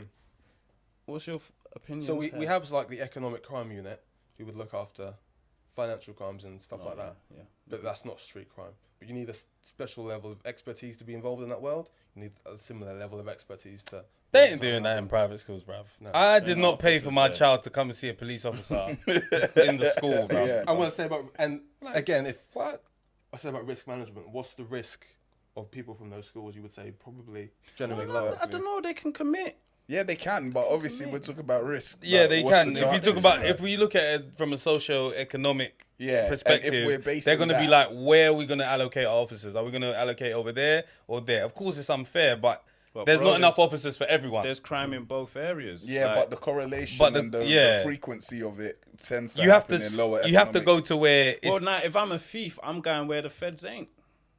But I'm not. But you don't necessarily just go private school. I'm not going to the schools looking for criminal. Yeah. I'm going to the schools to help them not be that when they grow up. And I can't lie, if they were sending all the feds to private schools, I'd be like, what the fuck are you lot doing? We need them here. I'm saying $40 like to send your kid for the 70-30, 70-30. No. 80-20. We're all right, man. We're all right. Catch them when they're in the crime, bro. Right now, we need to stop a few of these guys from getting on the streets or whatever. man. I hear that to a So degree. is there glass ceiling? Is there? Do you notice one at work, or how is it for you? I haven't noticed one. I've been asked a couple of times if I wanted to pursue like promotion, and for me, I'm always like, not yet. What does your mum think of that? Of Turning down promotions, more money. I'm not in it for the money, so Oh, I'm not. I'm okay. I'm good at the minute. Interesting. very. I'm good. You wanted to be a Power Ranger, like, Power Rangers, they were just school kids that had access to some serious technology. Like what I now that you said that you work in the schools, like So I'll do like assemblies, or I'll be out at lunchtime. I'll play basketball. So one of the schools I have a basketball club. So on a Tuesday, instead of going home, the kids come and play basketball with me in the gym for an hour and a half. I used to play at a decent level when I was a kid, so I feel like sport kept me. Kept me Okay, on definitely. so agreed. what's the sort of behaviors that you would notice from kids when you're in school and you're like, oh, he looks like he's like, what kind of behaviors are like alarming to you when you're in the playground? What I love about the school environment is even the most difficult children are different when they're in a safe, controlled environment like a school. When they got their blazer on, they got a tie. Yeah. Everything about that reinforces structure, right? When you're outside on the street, they don't have that structure. So you can have the same group of kids, might give you all the fingers and all that on the street, but in school, you're a teacher, you're a member of staff, so they call me sir. And just straight away, the way to interact with them is so much easier because it's in a safe, controlled environment. I make it clear why I'm here. I'm not here to come and rip your legs from under you. I'm not here to see who I can pick out and drag to the station. I say to all the kids when I get there, my job is to make sure you don't get in trouble. My job is you don't get hurt, injured, you don't get involved in crime, you don't get exploited. That's my job is to, if you speak to me, I can help prevent all the other stuff that you might be worried, because when you go outside, the police might arrest you. Obviously, our job is also outside to do all those things as well, but with resources, demand, everything else, lack of everything, all the other officers don't always get the time to do that kind of stuff because we're always responding to stuff. And we have less time to do the proactive stuff. So my job specifically is that. Have you ever had an issue where you've had to tackle grooming, for example, where a kid in school has said, the local gang members are trying to get me to sell drugs? It's not usually That's straightforward. It's not usually that straightforward, but you notice. Truancy, all this You kind of notice stuff. things, you notice truancy. Not showing up. Yeah, not showing up, or things that they say, other people say about them, and then I might ask the school, where does he live? I might go and have a look at the address and be like, okay, there might be someone who lives there, maybe an older brother, who would have been on concern for everyone else. So I'm like, okay, there's an extra risk here because he already has the pathway. There's already a pathway there. Yeah. And then you might lean on the school and other support services to try and help him, or I might run the sessions. So there'll be times where I run generic sessions, and it seems like it's random, but I know I'm running it because I want these three here. And then I just fill it with everyone else. Who could also do it. Right. So if I'm doing something on like county lines, people going country, stuff like that, I have a whole input that we do on that. And it might be because I know one or two people have flagged up. Yeah. And I just want to get it, but I don't want to single them out. Yeah. I just want to have them hear it, and then see where it goes. And that's why I do the thing like the basketball club, because that's 90 minutes where they're not on the street. How many other schools or places where kids could go home, go and spend 90 minutes with a police officer. Yeah, So if do you you're think tired, you're less likely to commit crime. There is is it the youth club argument? People need stuff to do, man. Yeah. But Yeah. if youth club closes, say it runs from 2 hours, 7 till 9, there is still this is some people's argument that crime could still happen either side of that. Yeah. What else can we do to reduce crime? That just said, yeah. If you're tired, you're less. I want to go home, bruv. I want to go and sleep. That's you. Not just I you. got football. But that's like I got something. Yeah, I got Yeah. to. You got to have something to lose. Yeah. there's still a You're lot just of kids busy. that, again, we've had this discussion where it's like, okay, I want to play. Even if I want to play football, I have played football. I still know there's no food. I need to commit crime to get some food. I hear Or that. I can't even afford to play football. that. 'Cause I can't get boots. I can't travel. I got to commit crime. There are these things available, but it's more than that. You need to be able to access them. don't you? Access. Yeah. And this is what I said about earlier, but it's so complex and it's social economic, as you said, because you got to have facilities. The facilities have to be accessible. They have to know they're available, and you have to get them to and from there. Yeah. And let me tell you, London, I think you guys were, I overheard you saying earlier, transport here is good. I think I said you said on one of your other shows, the transport in London is good. When you leave London, It's crazy. it's hit and miss. Horrible. Yeah. Where I said I grew up in Suffolk, bro, there's the bus once an 2 hour, hours. Yeah, that's Yeah. mad. not after 6, That is mad. not on a Sunday. It doesn't go to where you're going. It goes it's Near just- it. You're at the bus stop You still got a slipping for 2-mile walk. time. It's got 2 different routes. It's not even at Yeah. M62. So I told you I used to play basketball when I was younger. I played for my school, and then I got noticed and played for like my county, which was Suffolk. And then, the further up you go, the further away you had to go to get to the training facilities. Yeah. My mum didn't drive, so I had to go with friends. Obviously, the higher you go, the less friends. That are get- making it. Yeah. Yeah. And it gets to a point where it was just me and one other friend, and the other friend's mum was like, couldn't do all the driving, but my mum couldn't help out. Do you know what I mean? So access and social, I had to stop. I couldn't go and play at the level that I could have played. You could have made it to the league, man. I need a few more. I'm not quite tall enough, but I was decent. But I could have done it for a lot longer. But I hit a ceiling where financially I couldn't. You couldn't, I couldn't get get above that that. access. Yeah. But I'll say if you live in London, it's a bit easier because all the facilities you'll ever need are in the city somewhere. You just gotta get it. If you're out in the country, out in the sticks, Very that could be- difficult. even if that's only 10 miles, if it's 10 miles of forest, Yeah. what are you gonna do? Yeah. What are you gonna do at 14? Yeah. You can't. Yeah. What's that's mad. what's like what do you think would make your how could the government or the law, like, how could your job be made easier? Like, what could the government do right now with budgets, with all these kind of things? Like, what would be like, that would help the youth, or that would help them, or that, like, what could, because I'm sure you must be like, they don't pay us loads and they don't do this for these guys, and like, everybody's always complaining about what is the government doing with the money. So from your perspective, what is something that they could do that they're not doing? The difficulty, especially with things like crime, right, is that they're long term. Whereas if you're a particular politician, there's an election every 4 or 5 years. Yeah. So if the yardstick is longer than that, It's They not come really in my and they priority. change it. Yeah. like for example, you might set, if we talk about emissions, you might set a target for 2030, 2050. Yeah. They're not. They're not there till Yeah, that time. yeah. Someone else will deal with it when it's Yeah, there, right? yeah. So and it's really hard to when you're talking about public money, and you want funding out of the public purse, you have to justify it, and you've got to report back to it, and it's so there's some contingencies. So there's some like paper trail of where the money's gone, it's being spent correctly, and it's really hard to measure. Some things are easy to measure. I can measure stop and searches. I can measure arrests. I can measure warrants. All that, knives retrieved, value of drugs retrieved. I can measure all those reactive things really easy. They fit onto a spreadsheet easy. How do you measure a crime that never happened because of the intervention you did 4 years ago? There's no way to prove that because of that. How do I? But yet I still want this huge amount of money from the school, the police, social services, all that support youth. I want all this money from all these different departments and I need it consistently for 20 years. But when you ask me, how do I know it's working?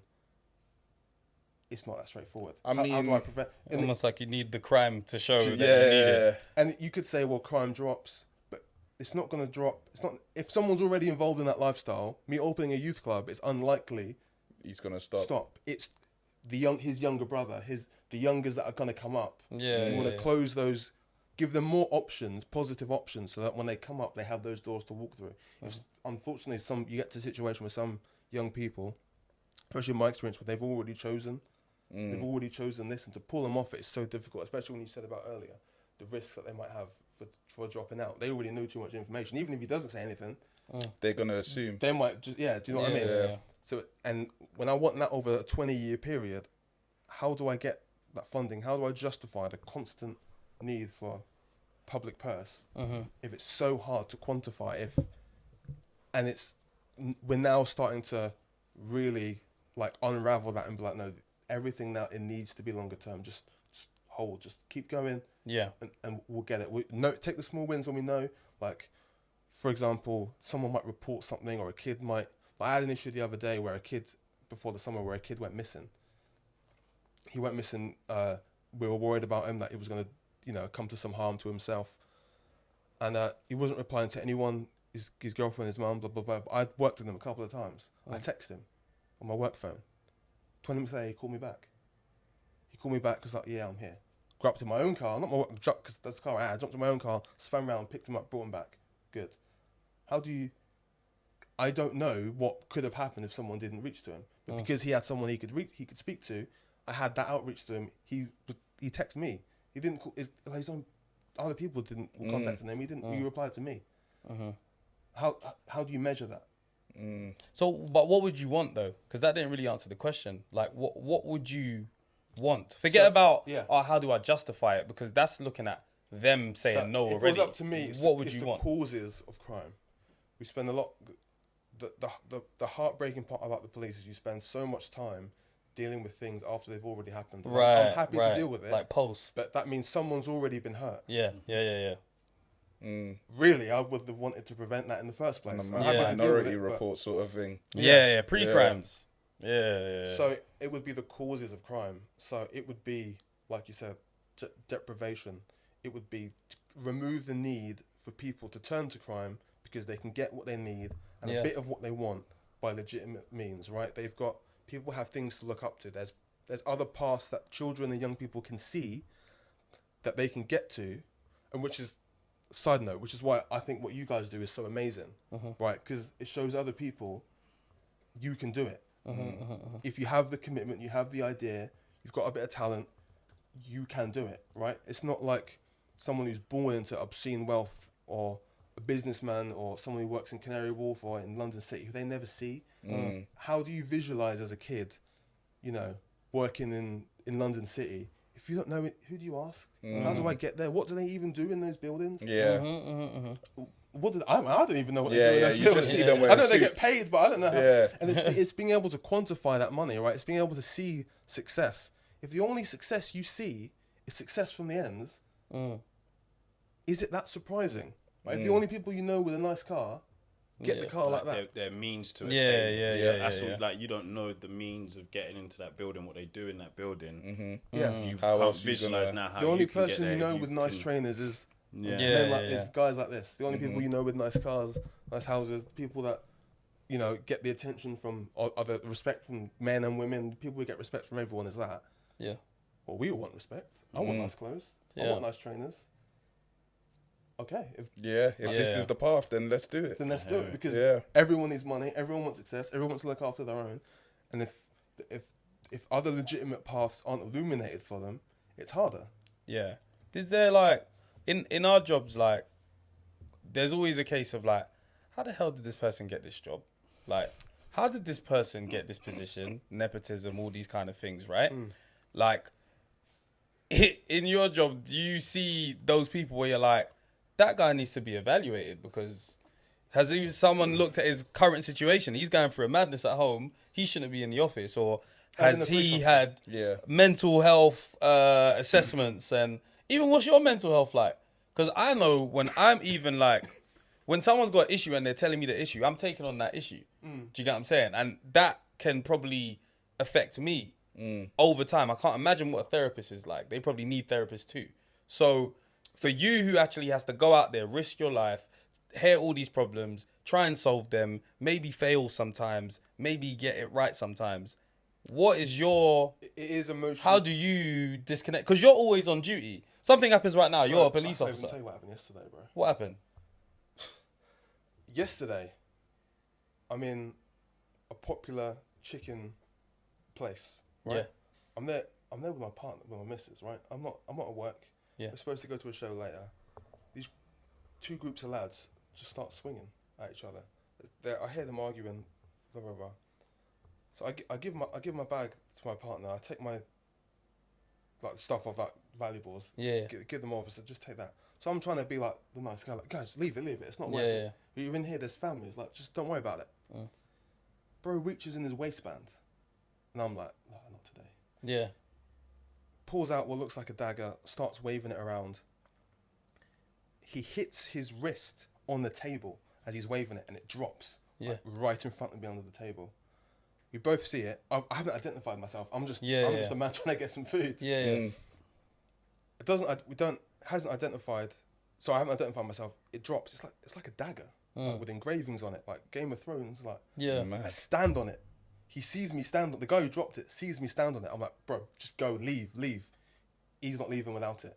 So I turn around. I just kick it into behind me, so it's back over there. Thinking is he going to risk going all the way in to get it to come out? He did. So he went, got it, came out, come past me, but he didn't, thankfully. But I wasn't involved in the group that they had an issue with. And that was, so when you say you're never off duty, like that, how wrong could that have gone? Yeah. But it's not in my psyche to not do anything. Right? I can't, I knew he had something in his waist because before it come out, his hand's always there. That I know, we all know what that means. So I'm there like, and then it comes out. Thankfully, no one was hurt. But as far as I know, what if he hadn't dropped it? What if I hadn't delayed the time to kick it away to come back? What could have happened? And I'm with my partner. She's not ready for that. She's not trained for this. So emotionally, it can be really stressful. Like it's really hard to turn off. Like even little things. Like if I go to a restaurant, I'm out in public, I always want to see the door. I want to know where the door is. So I'm sitting. Say if we're in a restaurant and the table's here, the door, I would want to be here so I can see the room. Stuff like that. I might just be out in public and you hear something and you just look over. My missus hates it. Absolutely hates it. She's like, leave it. No. Like your day off. Yeah, it's not today. I'm like, just hold. Does she hate the job you do? Well, it's not. I guess it's still dangerous, but it's not as dangerous as it could be because you're mainly in schools. Yeah. So one, who knows that, and two, she knows I've never thought of doing anything else. Or like she knows like the idea of not doing it would be worse. That would be more for me. That would be worse for my mental health than most things I see on the job. Because it's like I said, it's always been there, and they do offer things like support, counselling, people you can speak to. You can have days off, times off where if you have going through a crisis, but you've got to be good at. It's almost like how like they say like footballers, managers and clubs want them to be settled with a family and kids and stuff like that to keep them grounded, right? Because if you're emotionally grounded at home, it's easier to keep it at work. If I'm going through a divorce, I'm going to lose my house. If I'm all that stress, I'm going to bring to work, and then I'm then perpetually closer to the point of snapping, and it will take less for me to lose my cool or to cross the line or. Do you think it should be mandatory? You need to be able to recognise that in yourself. Yeah. Do you think it should be mandatory for police officers to actually see a therapist?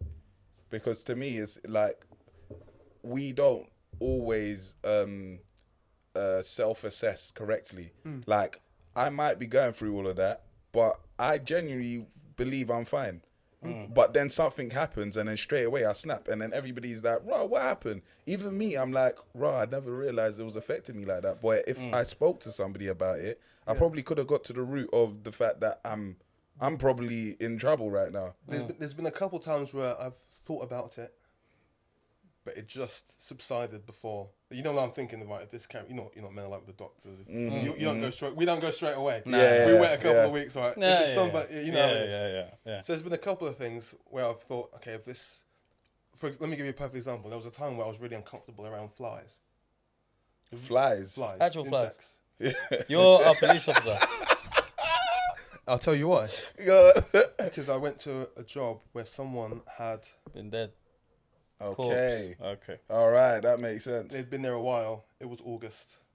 Man. Small bathroom. Oh no.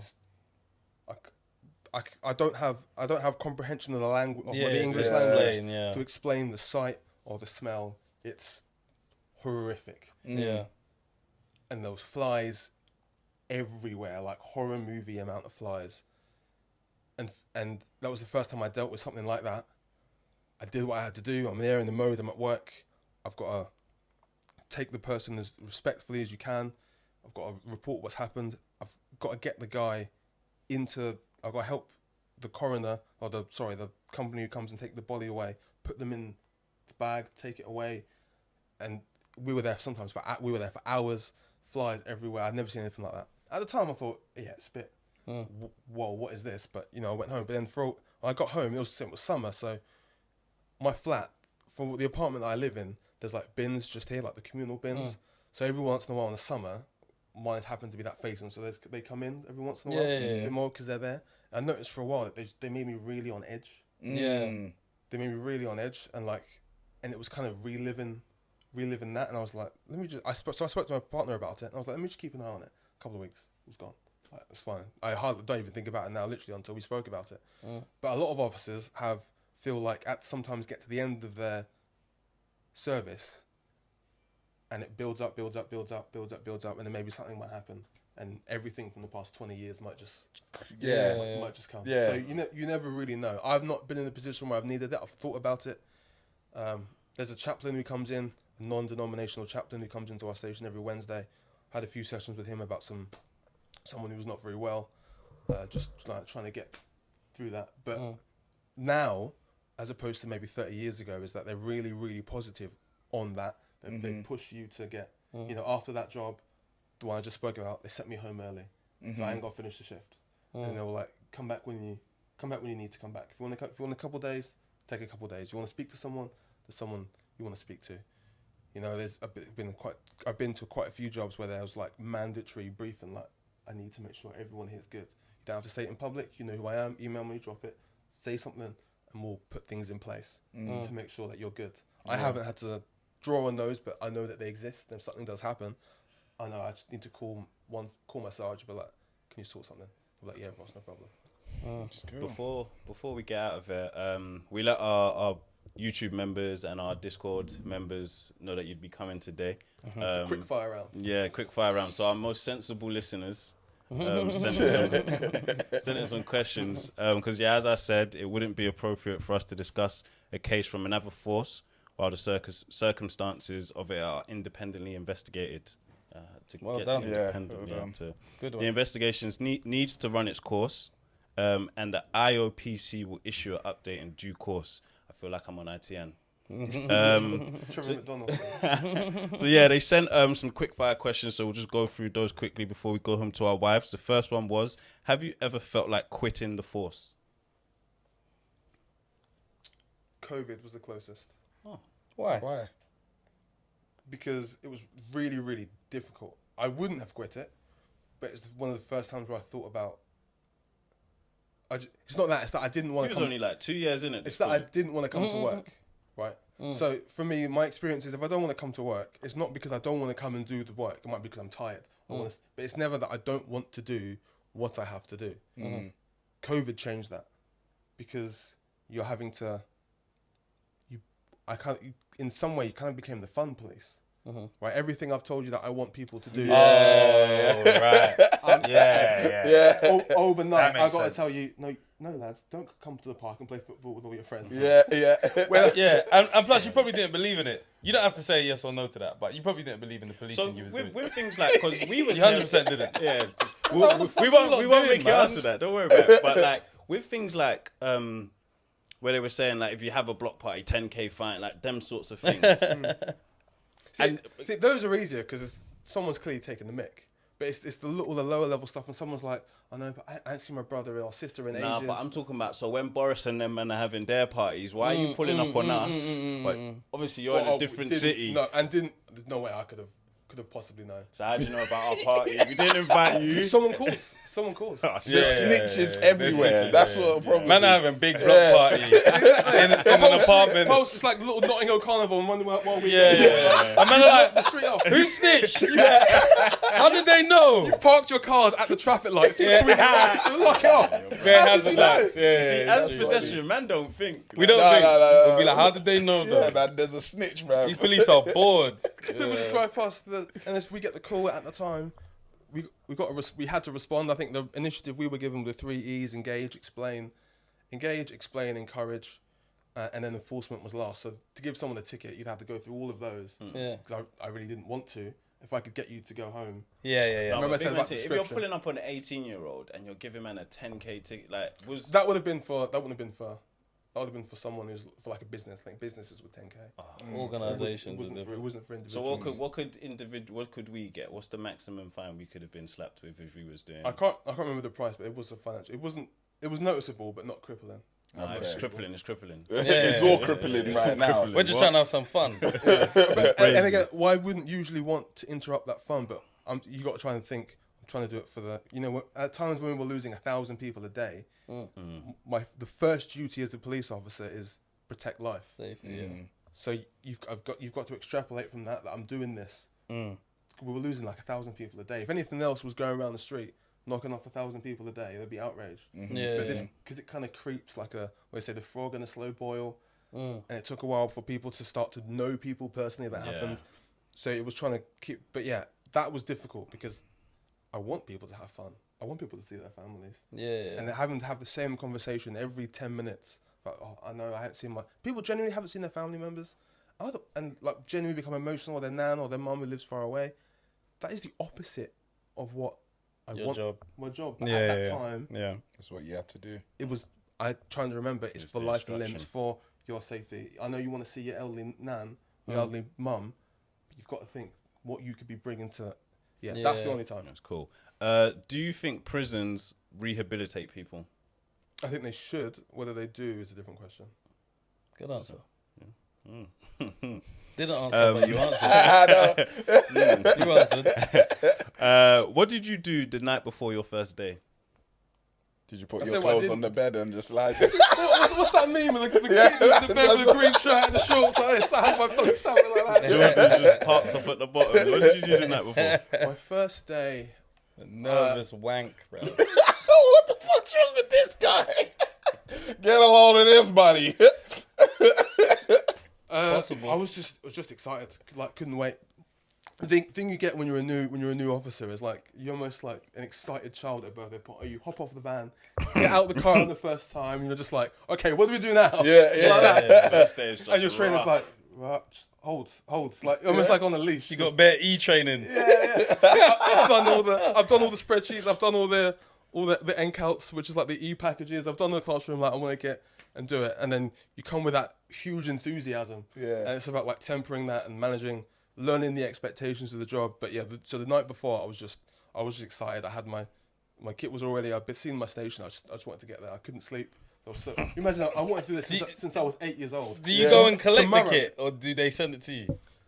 So you go get measured up. And then they like Whitehall Clovers. You know, you're getting measured for your uniform. Like they got the tape measure. They take your thing. The only thing you have to buy yourself is your boots with the trousers. You have to buy those. From me, the only thing you have to buy yourself was your boots. How much? Everything else. I think these are about 70. 60, 70. Jesus Christ. There's a company. I think the Magnum Viper 9. So not exactly. Not the correct. They're called Magnum Viper 9. The Magnum Viper 9s, you know. Magnum's the brand, and Viper's the model. They're really, And are they, like, you know what, do they give you speed? Because I've seen some fast people in those shoes, and you always look at the beach and like, he's not catching me. That is one of my specialties, I got to say. I love it when they run. That's my specialty. So you love the way they run? I got you. If I can see, I love it when they run. I can see I cool. You know, I love when they run. Let me used to just run- lace used up to these run Viper 9s. Basketball, I used to do the 100 meters, the 200 triple jump. If you're within, Yeah, that's long. If you're within a certain distance to start with, if I can catch you in the first 15 seconds, it's over. If it's within that gap, after that you're gonna have to get a marathon. You're gonna have to get Mo Farah or something because I can't do that long. Oh yeah. You run out of the house, you jump the fence. I can see you within a reasonable distance. Dave, just stop. Just stop. You know, what's a common mistake that these guys make when they're running away from you? The mistake that they make is that they run in the first place. And what I mean is, in the summer, Like, do they fall a lot? Do they trip over? Do they do too many left and right and that takes their stamina? Like, what's something where you're like, he's caught. He's trained. caught. You ain't trained that running. One, they hesitate. Two, if they don't know the area, but they generally do. Really, what they need to do is run, keep corners. You don't need to answer this. If they run in a straight line, I can see you. If there's lots and lots of corners, the delay between me seeing you, that should be your. Yeah. I'm not giving away the game. Yeah. That's just common generally- sense. So what they should do. People change, right? So the other day, I'll do this quickly. In July, I'm going down the corner of a street just to speak, because I got to speak to a house, like a home visit for a kid we were concerned about. As soon as I turn the corner, I'm in my car. 3 youths just get up and run. Start running down the road. I'm like, so literally, and then remember I said about how you like double check yourself, you process it. So I was like, are they running from me? Or I'm looking behind. That is funny as hell, because they're like, oh shit, Obo. They're on us, Squale, they're on us. So I drive. They came for a home visit. They're not that old. So I drive. Oh, I'm shit. driving next to them as like parallel to the street. I open the window. I'm like, boys, you good? They're like, ah! they run even faster. I'm like, okay, yeah, they're here for me. They're running because of me. Oh man. So I got ahead of them. Stopped. I got ahead of them. Cut the curb on the car. Got out of the car, and obviously now they have to turn. The time it takes them to turn and run away gives me time to get out of the car. They're running up the street. One of them stops. Just stops. And in my head, my thought process was, he wants me to catch him. Yeah. I want the guy who don't want me to catch him. Yeah. Straight. Straight. Nothing on him. Yeah. So I ran straight past him. Someone else went into the car park. As soon as I grabbed him, ding, ding, ding, a hammer just rolls across the car park. What had happened was, the one who stopped was the older brother of the younger one. He'd had the hammer on him. He gave it to his brother to run. His idea was he would stop And get caught. Right. I didn't get this job yesterday. Right. So I kept going, and then got his brother who had the hammer. That's what I mean, he was willing to sell out his own brother. I understand his thought process, but now his older brother who's never been in it before now has to deal with. He got caught with a police officer with a hammer. Right. That's wild. What are the rights that we should know when being stopped by the police on the street or in your car? Good question. So in a car, you don't need a specific reason to stop a car, right? So walking down the street is a right. Driving is a privilege. You need to have MOT. You need to have passed a license. You need to pass 2 tests. So because of that, that's kind of like the trade-off, right? The handshake. If you have a car, it comes with a privilege, that comes with responsibilities. Because of that, I can now stop and ask you questions about the car, specifically the driver. If you're walking down the street, anyone can do that, so that's a right. So for me to actually stop you as in you're not allowed to leave, you have to hit. So really, it's going to be like stop and search, isn't it? I've got to have reasonable grounds to suspect that they've committed an offence has been committed or something like that. So the things you should know is just respectfully, just ask. If you don't understand, ask the question. And even if so the problem a lot of people have when you stop and search someone is they'll say, well, I didn't do anything, which might be true. But just because you did not do anything doesn't mean that the stop was illegal or unjustified, right? It wasn't you. And when I said about stop and search, it's just as much as catching people as eliminating people from the process.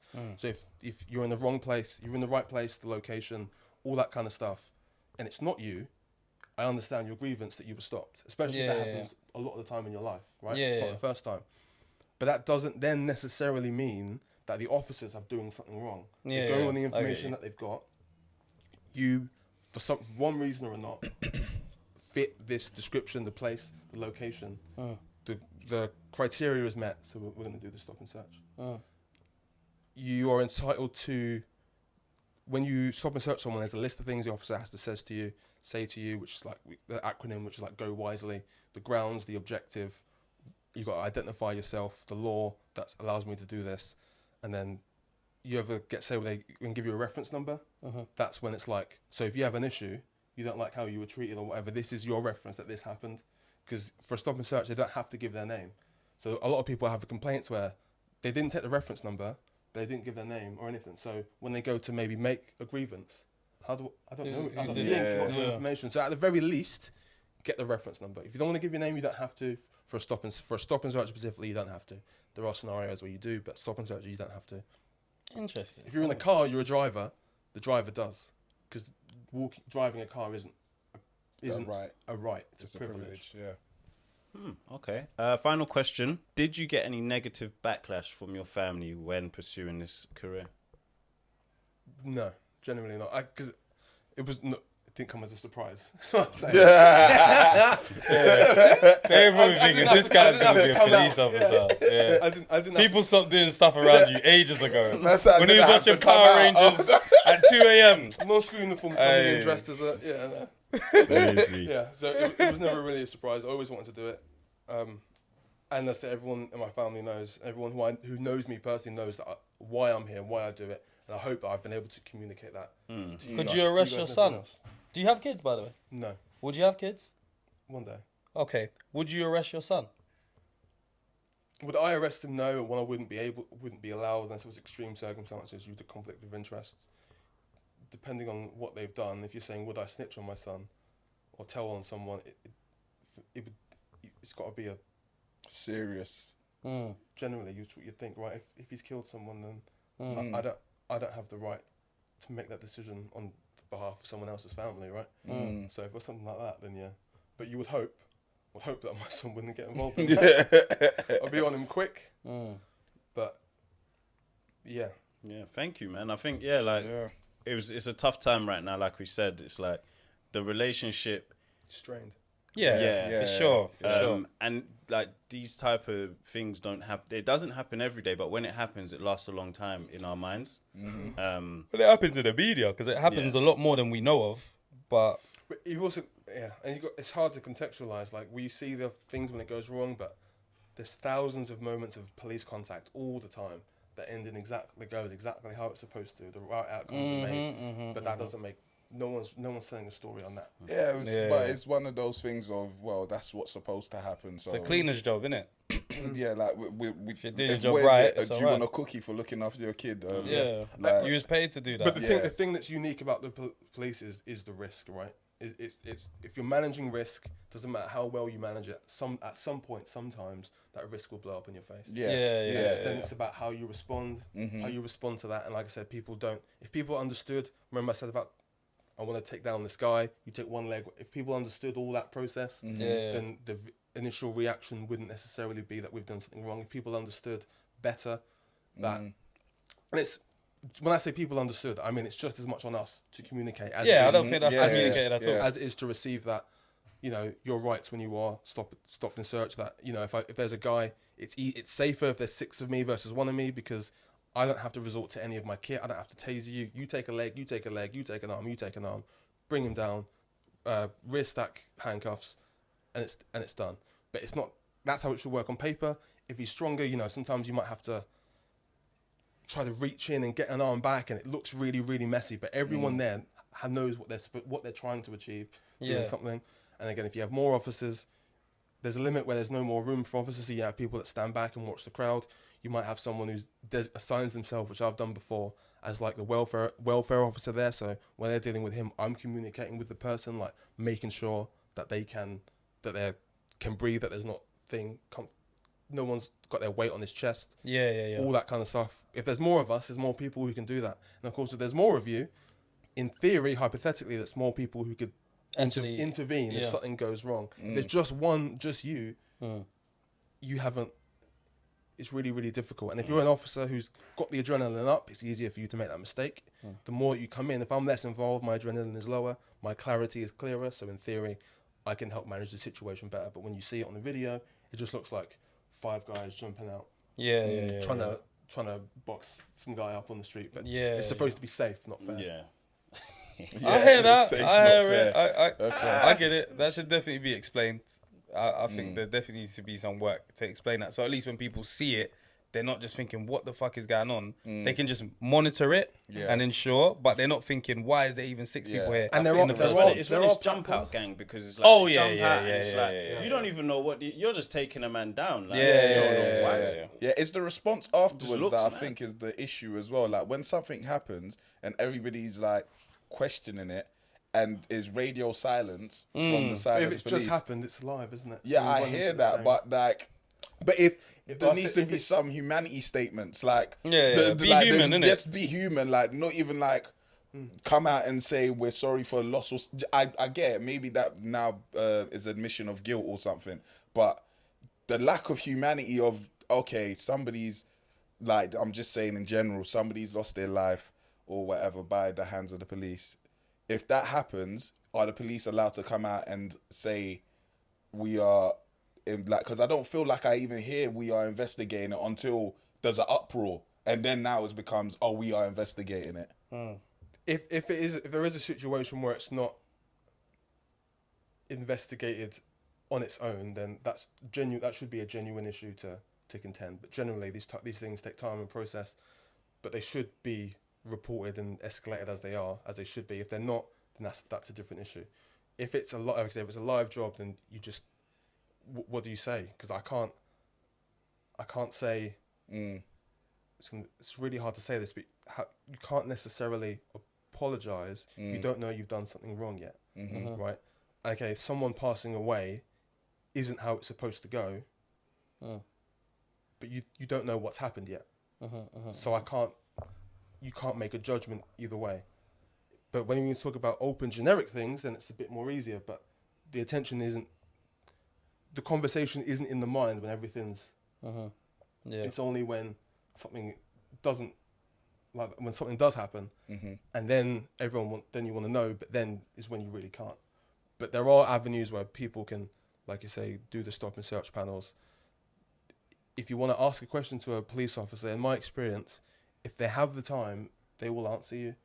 They will answer you. If it's a genuine question, if it's the get the phone out in the face and they've got it all in, that's not going to get you. You just did that for attention. If you genuinely want to ask a question, ask it and someone will answer, especially if it's generic about procedure or policy and all that kind of stuff. Someone will ask you, which is why it's really important that we do the proactive stuff so people have officers who they know and trust. Have the avenue to ask those questions. Okay. Last thing I wanted to flip is, what about you guys? Well, what's the question? Would you ever, or had you ever considered being a police officer? Hell no. And if you didn't, why? I wouldn't. I think where I am, I'm not like an authority kind of person. Not that I don't like authorities. You don't like it. Not that I don't like authorities. I understand that in life you have to live amongst authorities, but I don't want to be an authority. That doesn't spark anything for me. I don't want to have to control people. I don't want to have to tell people what to do. It doesn't. So it's like I would just rather live safely, if that makes sense, and just live with the rules or whatever it be. But I've never wanted to police people. That's not. It's not attractive to me at all. And it just deals with too much. There's too much in it. It's too complex. It's a very difficult job that you do, and I appreciate it even more when you're speaking about it. But for sure, I've never wanted to be in that position, and maybe where I'm from as well. I wouldn't be good at it. Yeah, man. I'm the type. I'm for the people, man. I'm gonna let people off. I'll be so bad at it. I'm not gonna police the right way, man. I won't do a good job. The best weapon in a police officer's arsenal isn't anything on the kit. It's being able to speak to people. I'm too against the government. I to could enforce their consult. laws. This guy, he's rebelling from inside straight away. I couldn't enforce their law because I don't believe in it. Yeah. So I could, if the law was different, then maybe my perception would be different. But because of the things they do, and like it's like you're their bodyguards and you're their enforcers. So it's like it's the wrong side for me. Yeah. And it's not that I'm even on the side of criminals either. Like I'm just living safely. I'm not even doing that either. But I couldn't be on that side either. Like if I was to pick a side, it would be the other side. Yeah, I could work with the police, but I couldn't work as a police officer. Do you get what I'm saying? I could consult, or I could do that. So if I wanted you to come in and be like a youth speaker or talk to kids or I could do that. I couldn't wear the uniform though. in terms of No vapor nines for me, man. No Yeah, but that's different. That's like Magnum. Like we speak to the kids from here as well, like because we know right from wrong. So if we're coming in just to sort of be like, look, there's this path, we'll try to. And the final question I wanted to ask: if it's not for you, what if one of your boys came to you and told you? Oh, perfect. That's fine. I'm not against police. I'm not someone that's against police. I'm against bad people. Yeah. And there's bad people in the force as well as there's bad people on the roads. I understand that would be the same reason why I joined this, because I'm against bad people, especially just the lens you look at it through. I just think you couldn't give me that kind of power. I think that kind of power can turn anyone. It'll turn him. I'm just being honest. I'm not saying I'll go and do a madness, but there will be times where I'm bored. And I know what I do. I know what I do. Yeah, I know what I do. Everybody has a way of skiving. Everyone has. I'm not saying I'm going to do something against the law, but I will. Riding on it. There's crime I will going bother on, people. And I'm not solving it or doing anything about it. I can't be bothered. Like and it's not me reasoning, but I can't imagine having access to a weapon like that, and I'm in a situation where I could use it, I might not. I can imagine it. Something's going on in my life. I'm using this weapon now. Do you get what I'm saying? And do you know what? Sorry, one major question. Do you think the UK need guns? Yeah, I was going to ask that as well. Not something I would vote for. Yeah. We can't be trusted. We'll become like America. Is that what we want?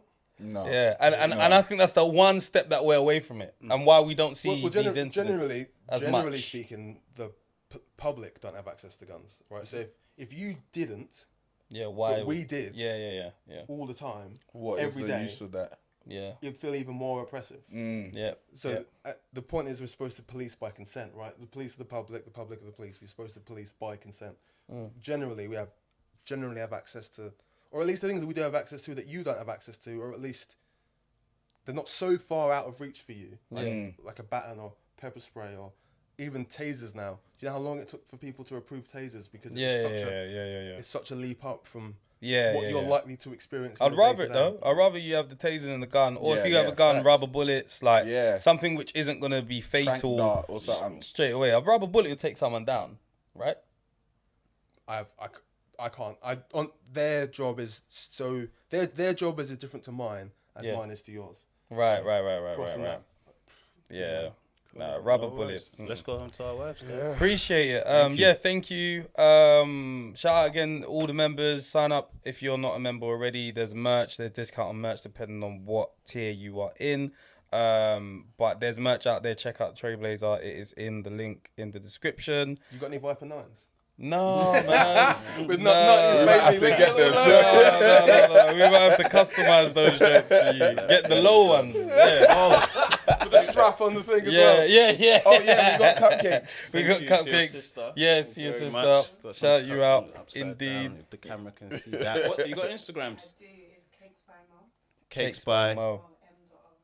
Cakes by Mo. Cakes by Mo, shout you out every single time. There was something I was actually going to say in regards to the merch or something. It's gone now. But either way, there's more merch coming. Keep checking out the site. The 90s Baby Show clips. There's a new channel.